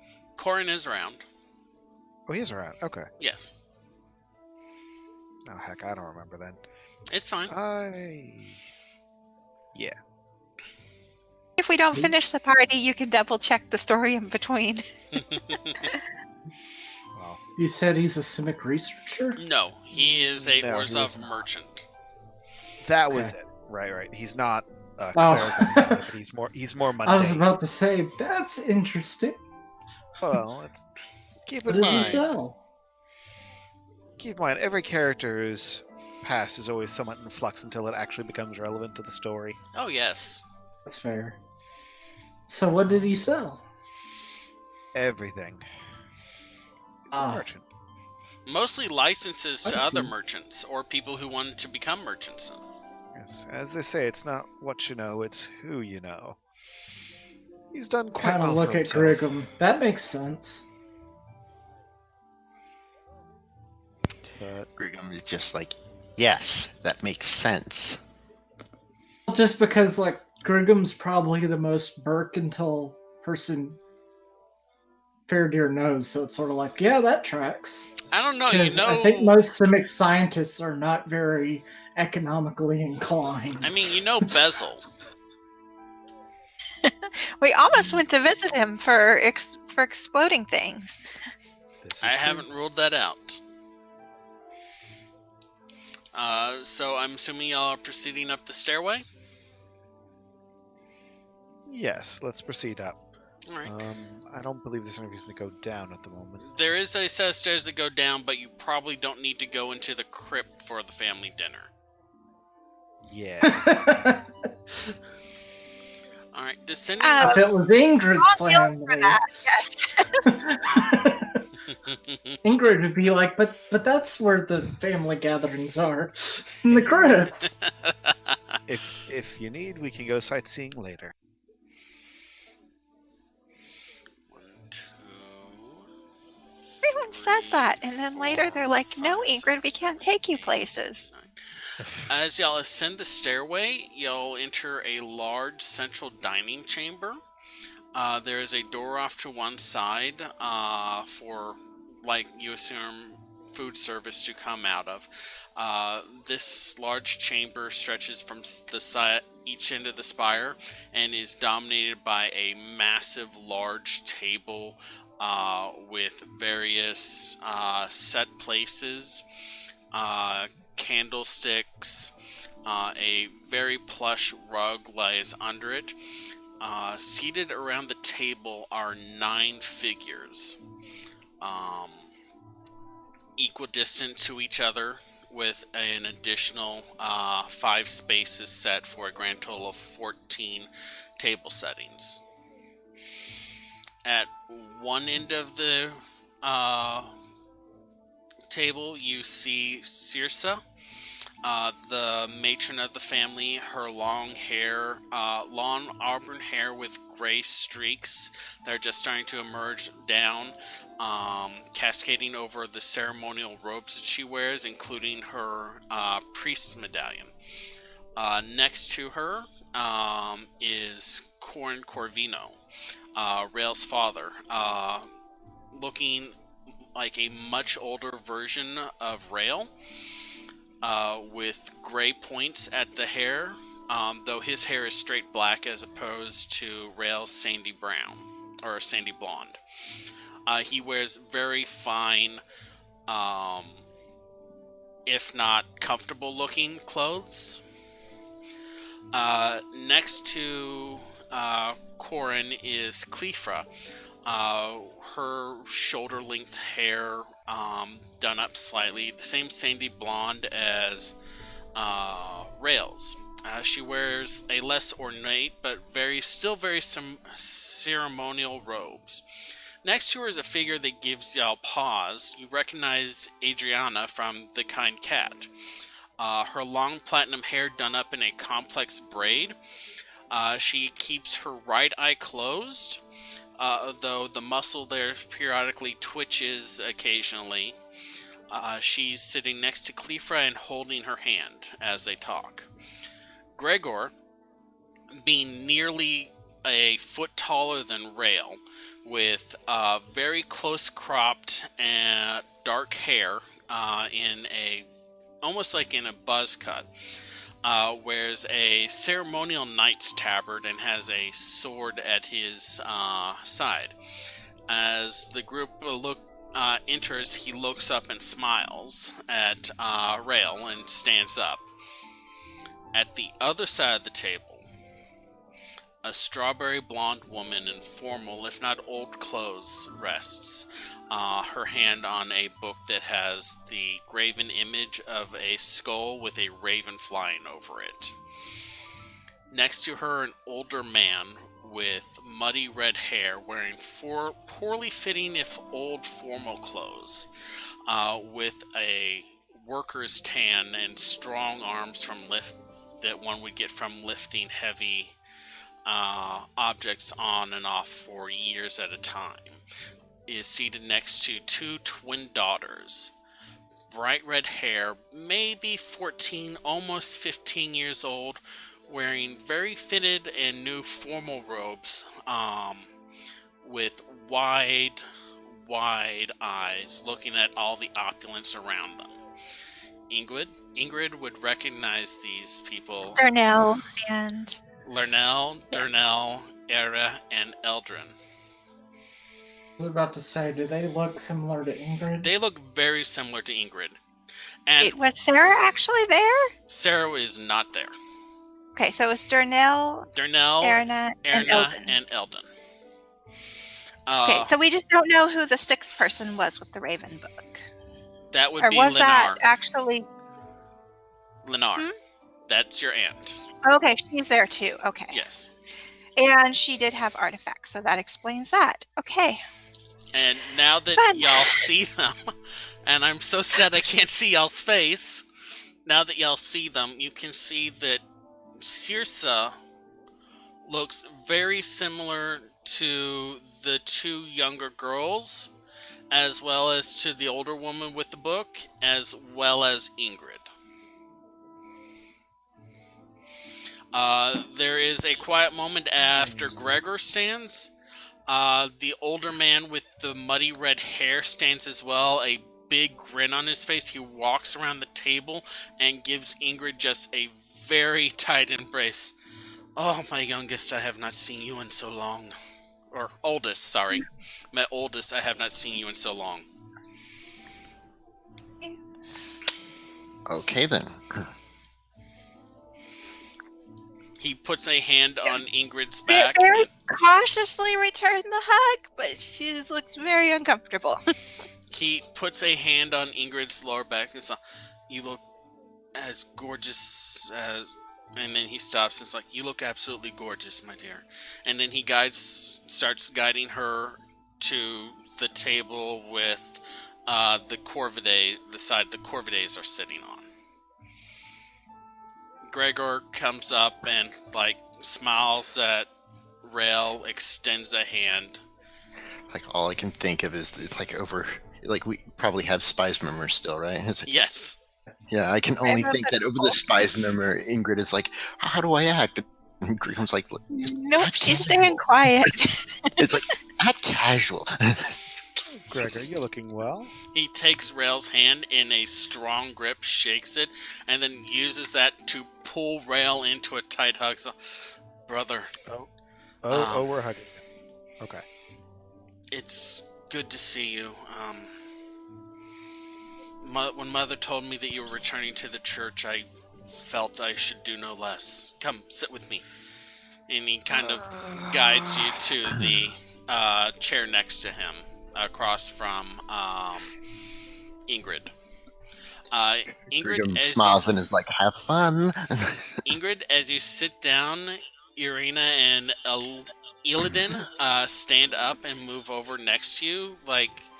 One of them carefully touches your hair, the other touches.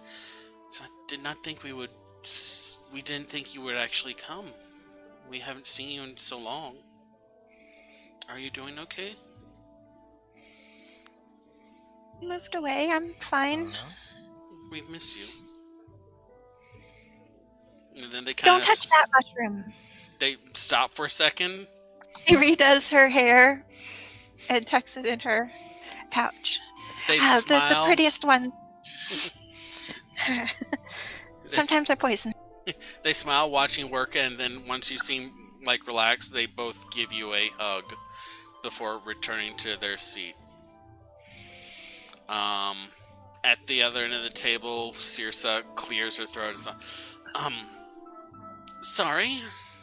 The rest of you can have a seat if you wish. I know that you weren't quite expecting this, but it did not seem appropriate to invite my son and our distant relative without inviting their friends as well? Well, we appreciate the gesture all the same. He's like, Grigum bows and he's like, Farrier will bow as well.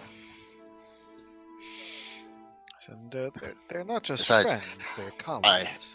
yeah, I was going to say, besides, I don't think I would miss this for the world. Family Cirsa, reunions are so fun.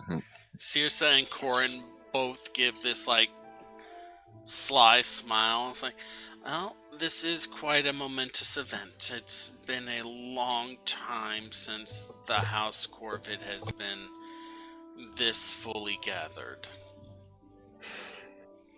Yes, I can imagine the stories being told. It's like, Oh, the story's being told, the plan's being made. Please sit.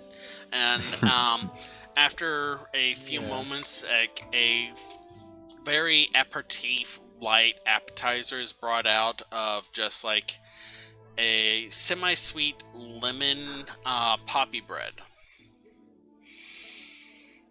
It's Ooh. like Lennar clears her throat.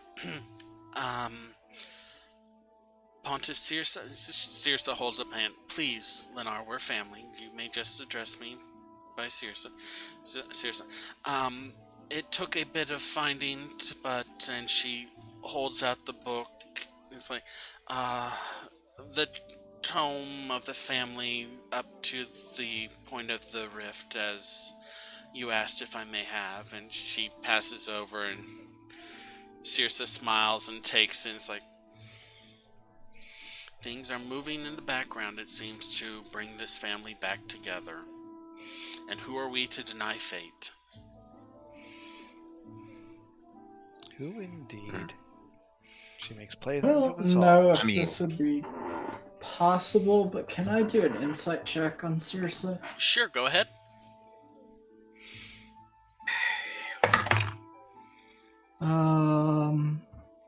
That's a 22. She's clearly planning something. Okay, can I kind of tell, like, if it's, like, to the detriment of... She doesn't seem exceptionally she- malicious, but she does No, she seem very never does. manipulative. Yeah, I mean, that's nothing new. She's always doing it for your own good. So basically, it Let's- seems like she's pulling strings, but it's not like a bunch of people are gonna burst out and start like trying to kill us or something. No, probably not. You don't feel safe, but you don't feel immediately threatened.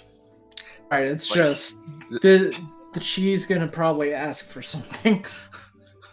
maybe, or maybe she'll try to force something onto at least Rail. It's like, Yes, she may or may it's- not like. It's like, Strings are attached, but we kind of all knew that one. Okay, cool. it's and never- it might be the thing that they'll make it tempting by making it worth our while, which is all the more, it's Well, how- she went to a lot of trouble to bring people that are not usually in this area. yes. It's like, How do you so- know when you're being manipulated? When you only have one choice, and it's the choice they want you to have.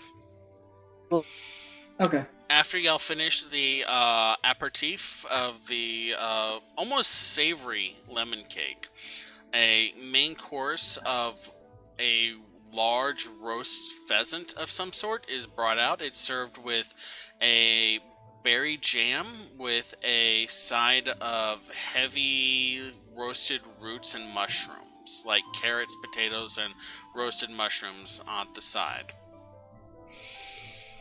Cirsa looks over to Corin and leans close to him and whispers something. He nods. And as... What did she whisper? Oh, right. You're relatively close to it, and you have a high enough. She whispered, "I believe it's time," and he nodded in agreement. Okay. As So- the food is being served, she stands up and takes a utensil and taps it lightly against the glassware to catch everyone's attention. A toast. Right. I'm just going to say that before this happens, Rail was just kind of catching up with Cleaver about, how's your shop doing? How's the Twitch? How's, blah, blah, blah, blah. To Cleafra or Not- to Adriana? To Cleaver. Okay. Cleafra smiles and it's like, we're doing okay. She's getting, and she kind of smiles at Adriana. And she's recovering more and more every day. Well, if there's anything I can do to help with that, We're working on it, but thank you. At the chiming, Circe raises her glass and it's like, a toast to House Corvid and its reunification. And then she takes a long drink. Brigham, also joins in with the raising the glass and then just downs it in one go. Like Circe does the same. Rail sips, but it's a long sip. Yeah, same for Faraday. Because Brigham does this because he feels he's going to need this to numb It's whatever's more coming like, up next. When's that shoe gonna drop? Yeah. Circe sets the empty wine glass down and Can looks. Brigham appraise the drink? And it's like, Yeah, sure. Go ahead and make just a perception check for me. all right. It's like, I just kind of want to show off at this point. It's like, what's a 15 get me? It's like, It's a fairly high quality wine, probably being at least 750 gold per bottle. okay. bad. It's like, could I perhaps rattle off some details about it in front of people? It has some warm, gummy notes with hints of tobacco and plum. Brigham, Yeah, so I say stuff like that. monk, wine snob. She sets the glass down and smiles at Ingrid, and she's all, "Welcome to the family, my dear."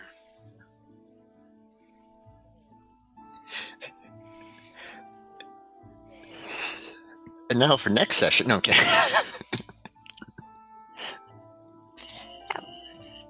Guys, why is 75% of the party suddenly Orzhov? There's, of course, the issue of also already being part of my Golgari family. That's fine. House Corvid is not strictly aligned with the Orzhov, though of course if you did wish to come over to the other side, we would certainly welcome you. And she turns to look at Rail, and a little smile creeps up across her lips. We are thinking perhaps, and then she turns to look at Darnell. A seaside event, perhaps? Maybe in the early summer? Seaside. The eldest of the two houses reuniting as one? I'm afraid that Ingrid has other entanglements. Yep. Other entanglements. I'm afraid that is not currently an option. She's also a little bit young. Not as young as her sisters. I mean, and then she looks at Gregor and then from Irina and Illidan. So we can certainly wait and see if other members of the family would prefer to unite.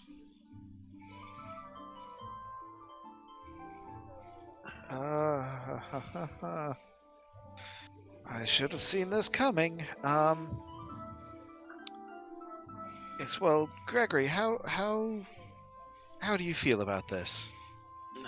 He's like, Tell me he is not as blindsided as Rail is. he's not like jaw drop, but he's right. I would rather get to know either of the fine ladies beforehand. especially because this is. It's not that I didn't expect to be set up for a marriage. It's that I thought she was setting me up for a completely different marriage. It's like, oh, by the way, Pontiff, I must say that Mavana has performed extremely well as a bodyguard. That is excellent. She really is extremely skilled at her work. I would hope so. We're paying quite a bit for her. And hint, I'm gonna hint, like trying to subtly, Rail is trying to get across that he's saying more than he's saying. She refills What her the glass fuck? and takes another sip. So make no mistake, this is, if necessarily, only a event in name. Y'all are certainly free to pursue whatever interests you were pursuing or wish to pursue. Finishes the glass again. Simply a matter of returning a family to its proper place and bringing a family back together.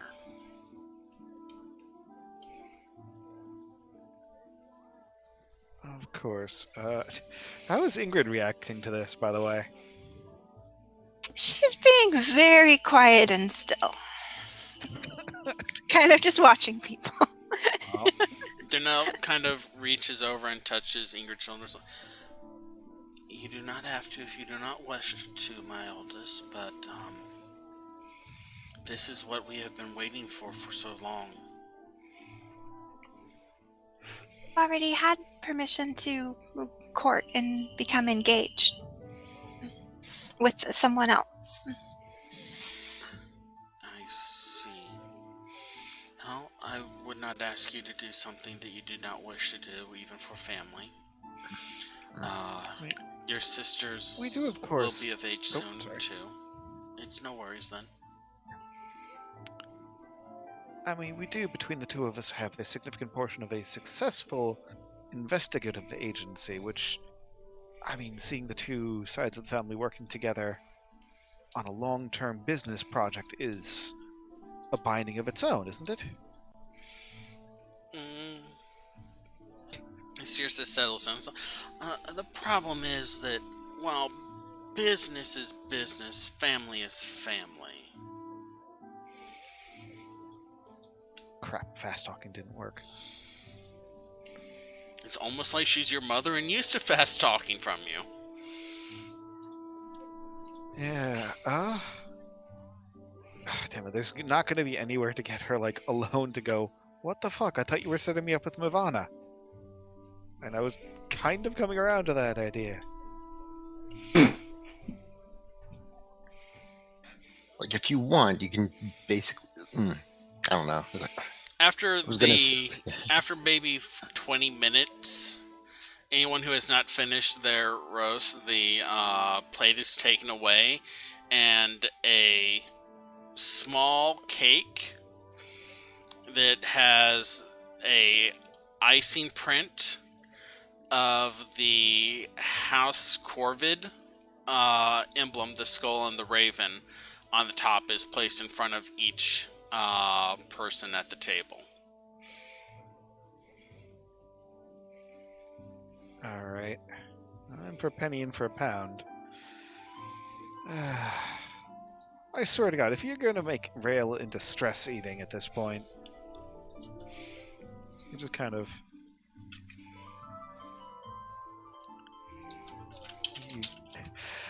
Rail's mother knew exactly what she was doing. Oh. Yeah. I mean, my question though would be, why would she want to reunite House Corvid? Why now?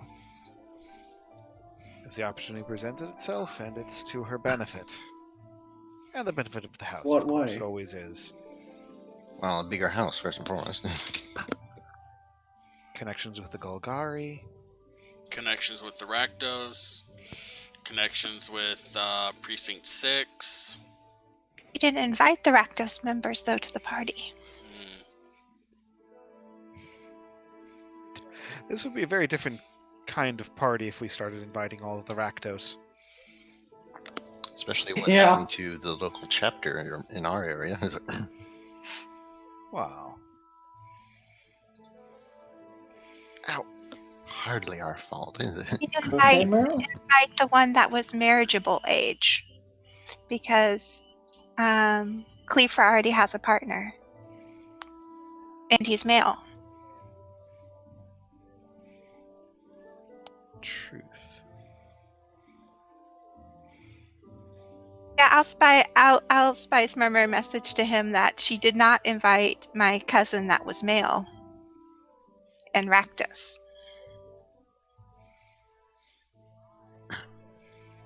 Yes, well, She also didn't invite another family member. who didn't she invite?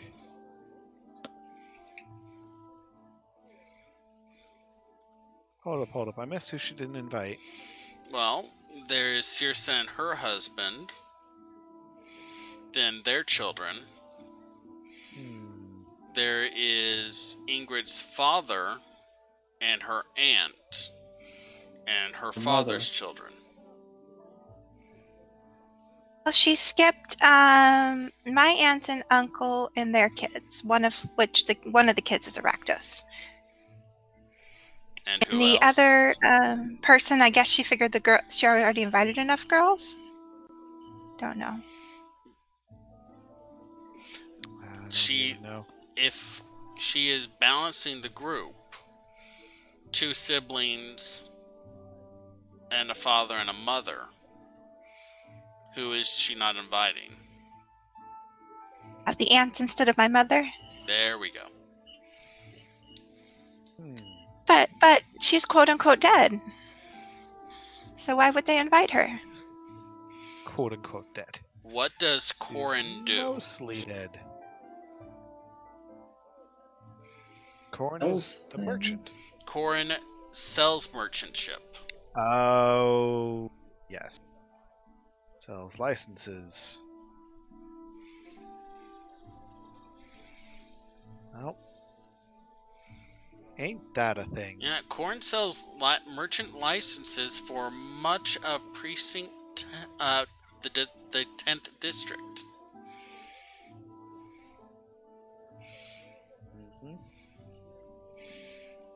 So he does.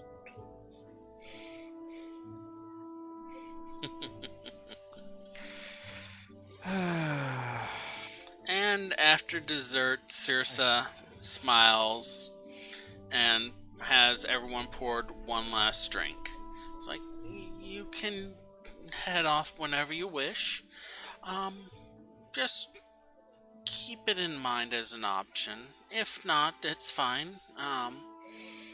Durnell has told me that Eladine has many interests that Gregor has as well.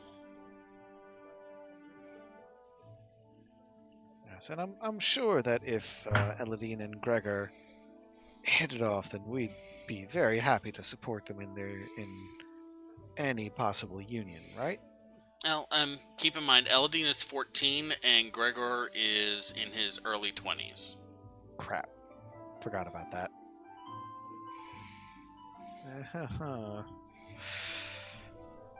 I mean, I'm sure that we'll have to think very strongly about the possibilities of this kind of rejoining.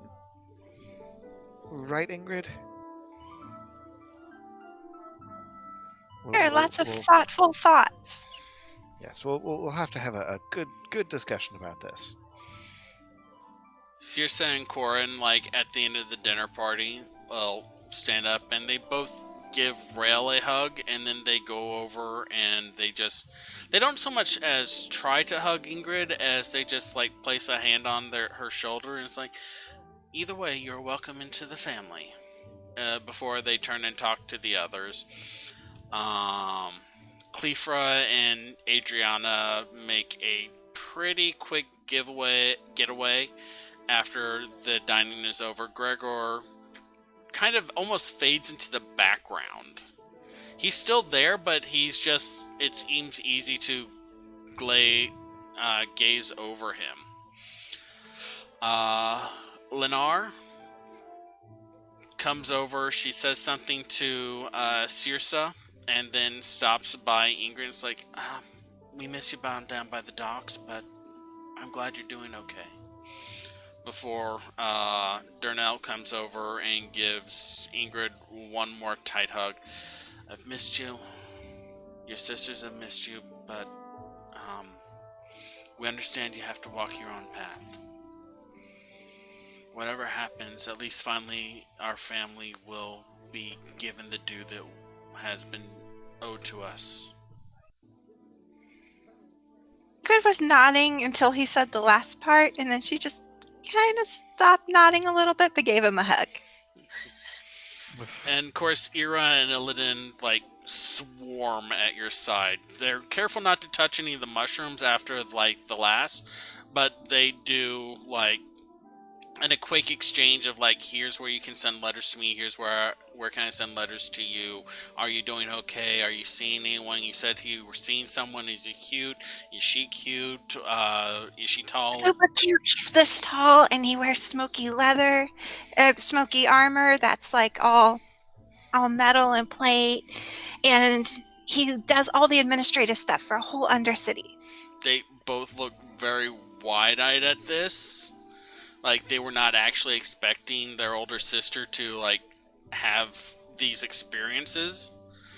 Illidan looks over her shoulder at Gregor and nods. He's a good dancer. We've never been I want to go dancing. It's they kind of smile at each other. We'll go dancing. With that, most of the members of House Corvidae have said their goodbyes and are heading out. Mother, I believe Ingrid said that she was interested in touring the crypts. I don't suppose you'd mind to help us, help guide us around for a few minutes? I mean, what are we doing? I appreciate the interest. I'm going to, and she smiles at Corin, be otherwise engaged for the rest of the evening, but we do have a priest on hand that would be happy to show you around. Alright, Sure that the priest would be an expert on reestablishing family history. I'm sure you've shared all the information with them. Okay, is there anyone left here aside from the Second Sight Agency and Corin and Rail's mother? Gregor is standing in the background. Damn it. He was trying to pick up on what Rail was doing, and very subtly he tried to support him on that. But a part of me is thinking, well, maybe I should leave these two to their thing because this seems like a personal family matter type journey here. But at the same time, it's what else is there to do now? There's no one left to mingle with. Again, trying to get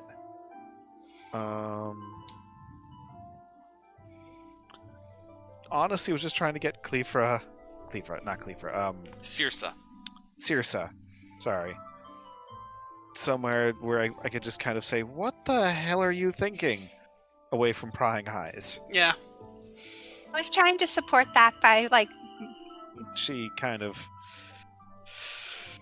threw that out. It's she lays a hand on her husband's arm. It's we're going to be retiring early. I've had quite a bit to drink, and we still have a little celebrating to do about the reunion of the family.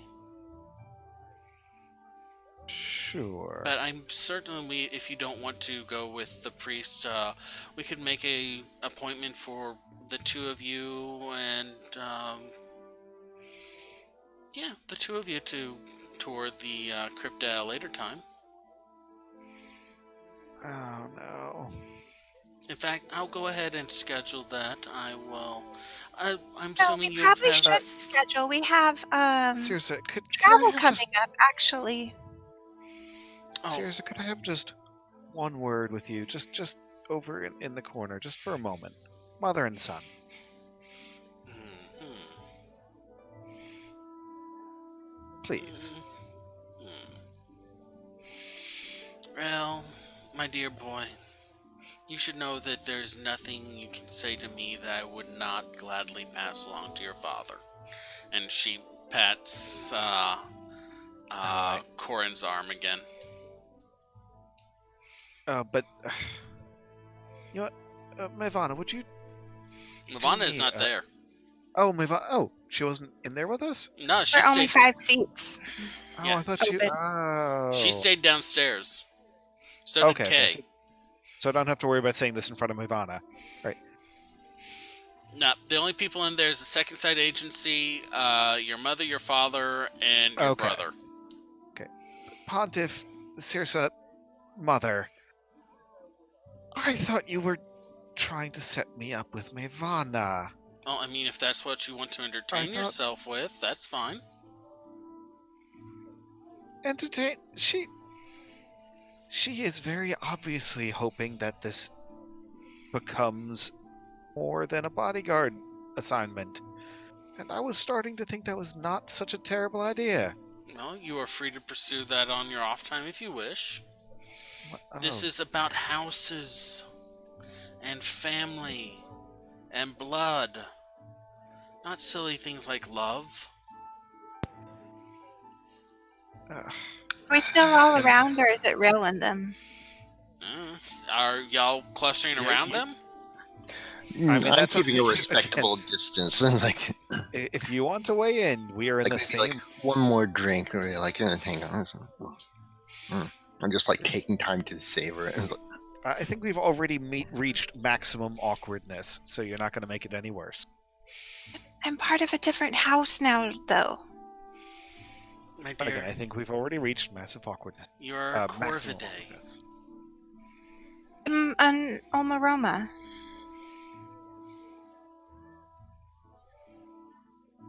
Your blood is of the Corvidae line, which is of the, what was it, your great-grandmother? Yes, Integra. I've seen the painting of her. You are almost her splitting image. You're almost her spitting image.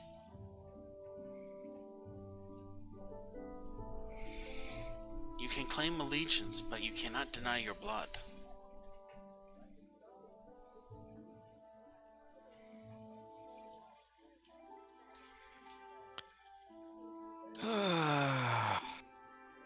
You actually go for the actual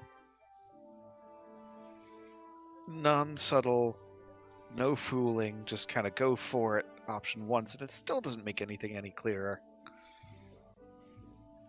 All right, we'll have to sleep on this, It's right? perfectly fine. Whatever dalliances you wish to pursue, I encourage. Not sleep with this, sleep on this, sleep on this. Of course, my son. Of course. Oh dear.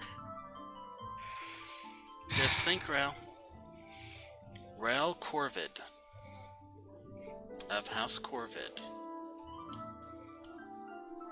It's a noble title.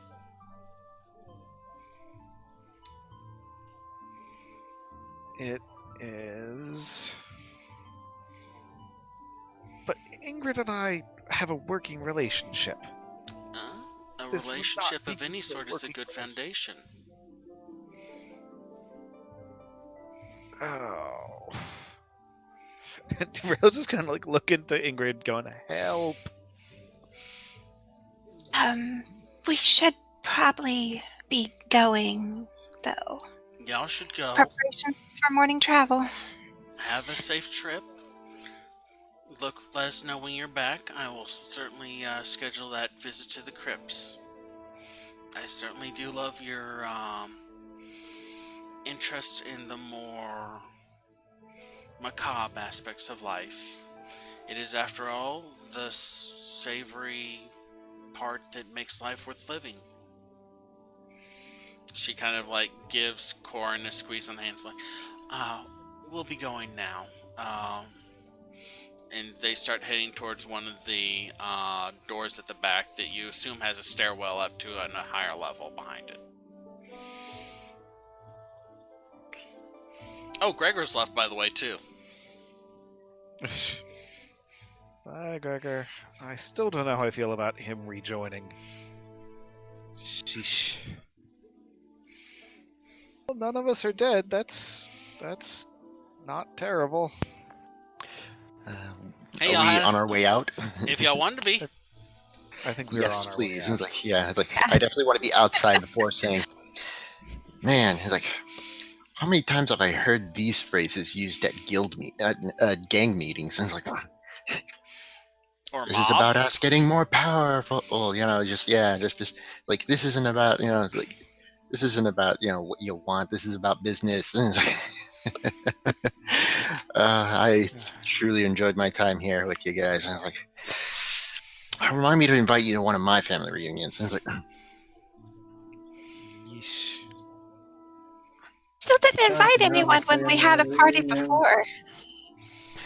honestly, I was surprised I didn't see, you know what, never mind. Surprised you I don't even know if I have a family. I almost shot boozy Dr. Pepper out my nose. Surprised you didn't see what, Gregum? And Ingrid gives Faraday a hug. It's like, Aw. I just it's like, I don't know, something about the Orzhov. It's like they both entertain me and yet frighten me at the same time. It's like, That is not a poor way to react to them. It just frightened me. I'm frightened. At least No you're not offense. related to them. Oh, see, that's the hard part. what if you are? It's like, you don't know. I mean, Ingrid has a Yeah, couple well. theories, I believe. But yes, it's like, in general, I think tonight was a good night spent. It's like, now, If you say so. who's up for some booze? I'm like, Very much yes. to be honest, I think it went better than I expected. And we have the booze in Roma? well, I mean, I know a couple of bars. I was like, I mean, that's where you got your tax collector outfit from originally. Let's collect Mevana and let's hit up all of those bars. I assume that y'all have left the Oh, dining yeah. room. She rejoined y'all once y'all came downstairs. She was sitting yeah, at... I was imagining we were out of the building.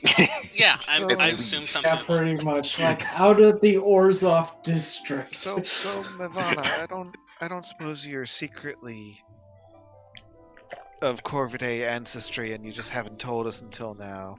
my that- family doesn't have a surname. Shoot. Yeah, Yeah, there's definitely when we no entered hidden- into the church, we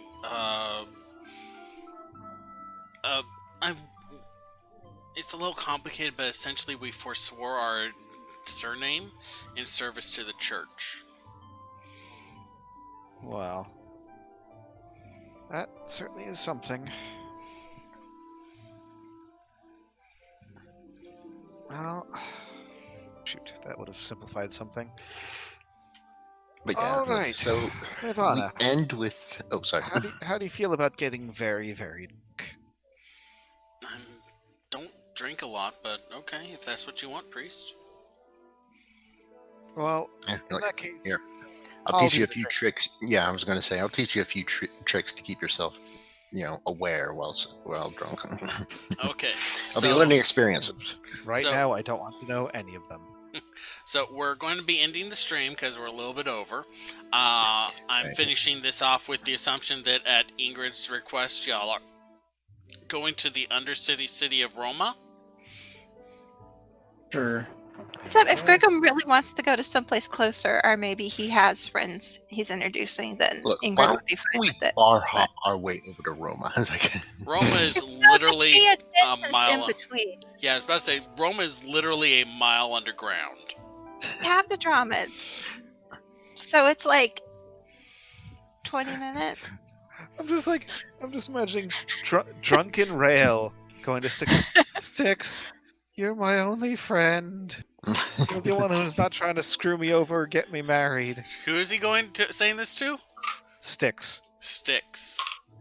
Oh, I thought he'd Sticks say to Roman. okay. If we end in Roma, we can Oh. probably get a place for the night at the house, and I probably really have to talk to Valora in the morning.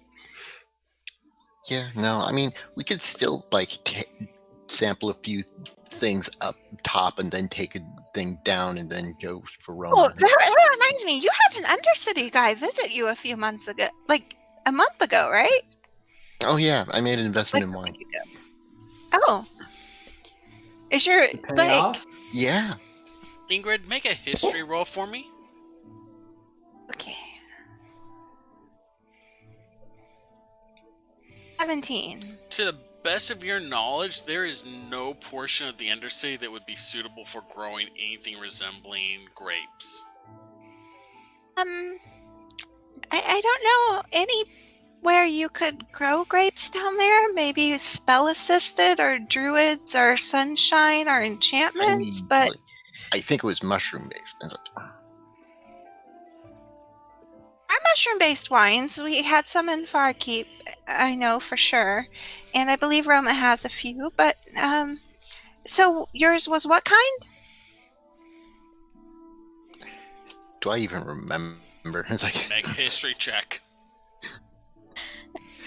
you know what? I'm gonna go with the colorful die this time instead of my black and white one. Let's see what kind of colorful result I get. Modifier is 12. You were told that it would be wine produced by fermenting green slime, Oh, a highly corrosive substance. so yeah, that. Wait. You have a connect to get a bunch of green slime? Should I make an arcana or a nature check for how feasible that is? Make a nature check. I get some green slime? Fade out. I mean, an 8, so Maybe? I've never Yeah. heard of that before. To mood him in right now, I'd drink it. Look, So you never know. all I'm saying was that I invested while drunk and it still paid out. I'm going to just not look a gift horse in the mouth and like, But Um, could I get some green slime for reasons? I mean, don't know. Roma would probably I mean- be a good place to look for it when you Yeah, wake yeah. up. Okay. because I was going to say that. Do we have some ways of containing? Have any Green sendings slime? left, Rail? Say that again? Have any sendings left, Rail? I have. Technically, yes. Do you see if Chosa would come meet with us to drink when we get there? See if who would? Oh, so you know the Medusa from the party? You've met her. I know. You keep on cutting out when you say the name. So Choso. the Choso. Chosa, the Medusa from the girls' night party. Sure. Was Rail was on the girls' night? Yeah, you met her. Right. Okay. Sure. I'll cast sending. Okay, what are you Um, saying? Tell her that Ingrid needs extra girl gossip in Roma on the mid-level central tavern. Ingrid needs extra girl gossip in Roma. At the It's Mid central. Central Tavern. Yes. When?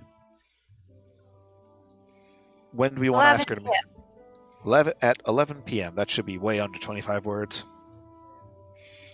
Okay. Yeah, you're saying at Figure- 19. Yep. So sending sent. You get a response a moment later. I don't know who this is. Well, she's spoken But- with me. Okay, I'll be there Ugh. in a... Unless she's already bit. drunk. Fuck, Roma? Really? Okay. It's not that far from the guild. It's Hall. actually It's one kind of the far from the closest guild cities. hall. You said it was close before. The city moves. The guild hall moves. That is a point. That is The fair. hell Harry Potter BS is this? No, The city is not, made of not a- Harry Potter. Giant It is Howl's. undead elemental. Yeah, this is Howl's moving castle levels of shit going on. How do you keep finding it? Because they're a member. Fair It Okay. walks a very specific path. Alright. Alright, so we're going to call it at this point so I can be yelled at. I hope you all enjoyed this. I certainly have been. I planned this literally 3 days after I got Rail and Ingrid's workbooks. Wow. Yeah. Thank you for watching us on Twitch. Please follow or subscribe if you can. If you're watching this later on YouTube, please like, comment, and subscribe. Rail, do the line. Please, in these trying times, take care of yourselves, take care of your loved ones, self-isolate, do some self-care, and make like a polite werewolf. Like and subscribe. Do we have a cone? To be wise is simple. Think of something stupid to say, and then don't say it. Thank you for joining us on Second Sight Agency. We will be adding a new member next week, hopefully, if everything goes as I plan. And apparently I'm a masterful planner, so hopefully we'll be adding a new member next week. I hope so. Take care and bye. Bye. Bye. Bye. Okay, so I clicked the thing that said in show, and now everyone is seeing, like, thanks for watching us and to follow us on Twitter at Bonus Roll. But I haven't muted us yet. You can I mean, hear that was us. already posted before you went to end, I think. Well, May the flames guide thee. I like that one. Alright, I'm going to go ahead and mute it now.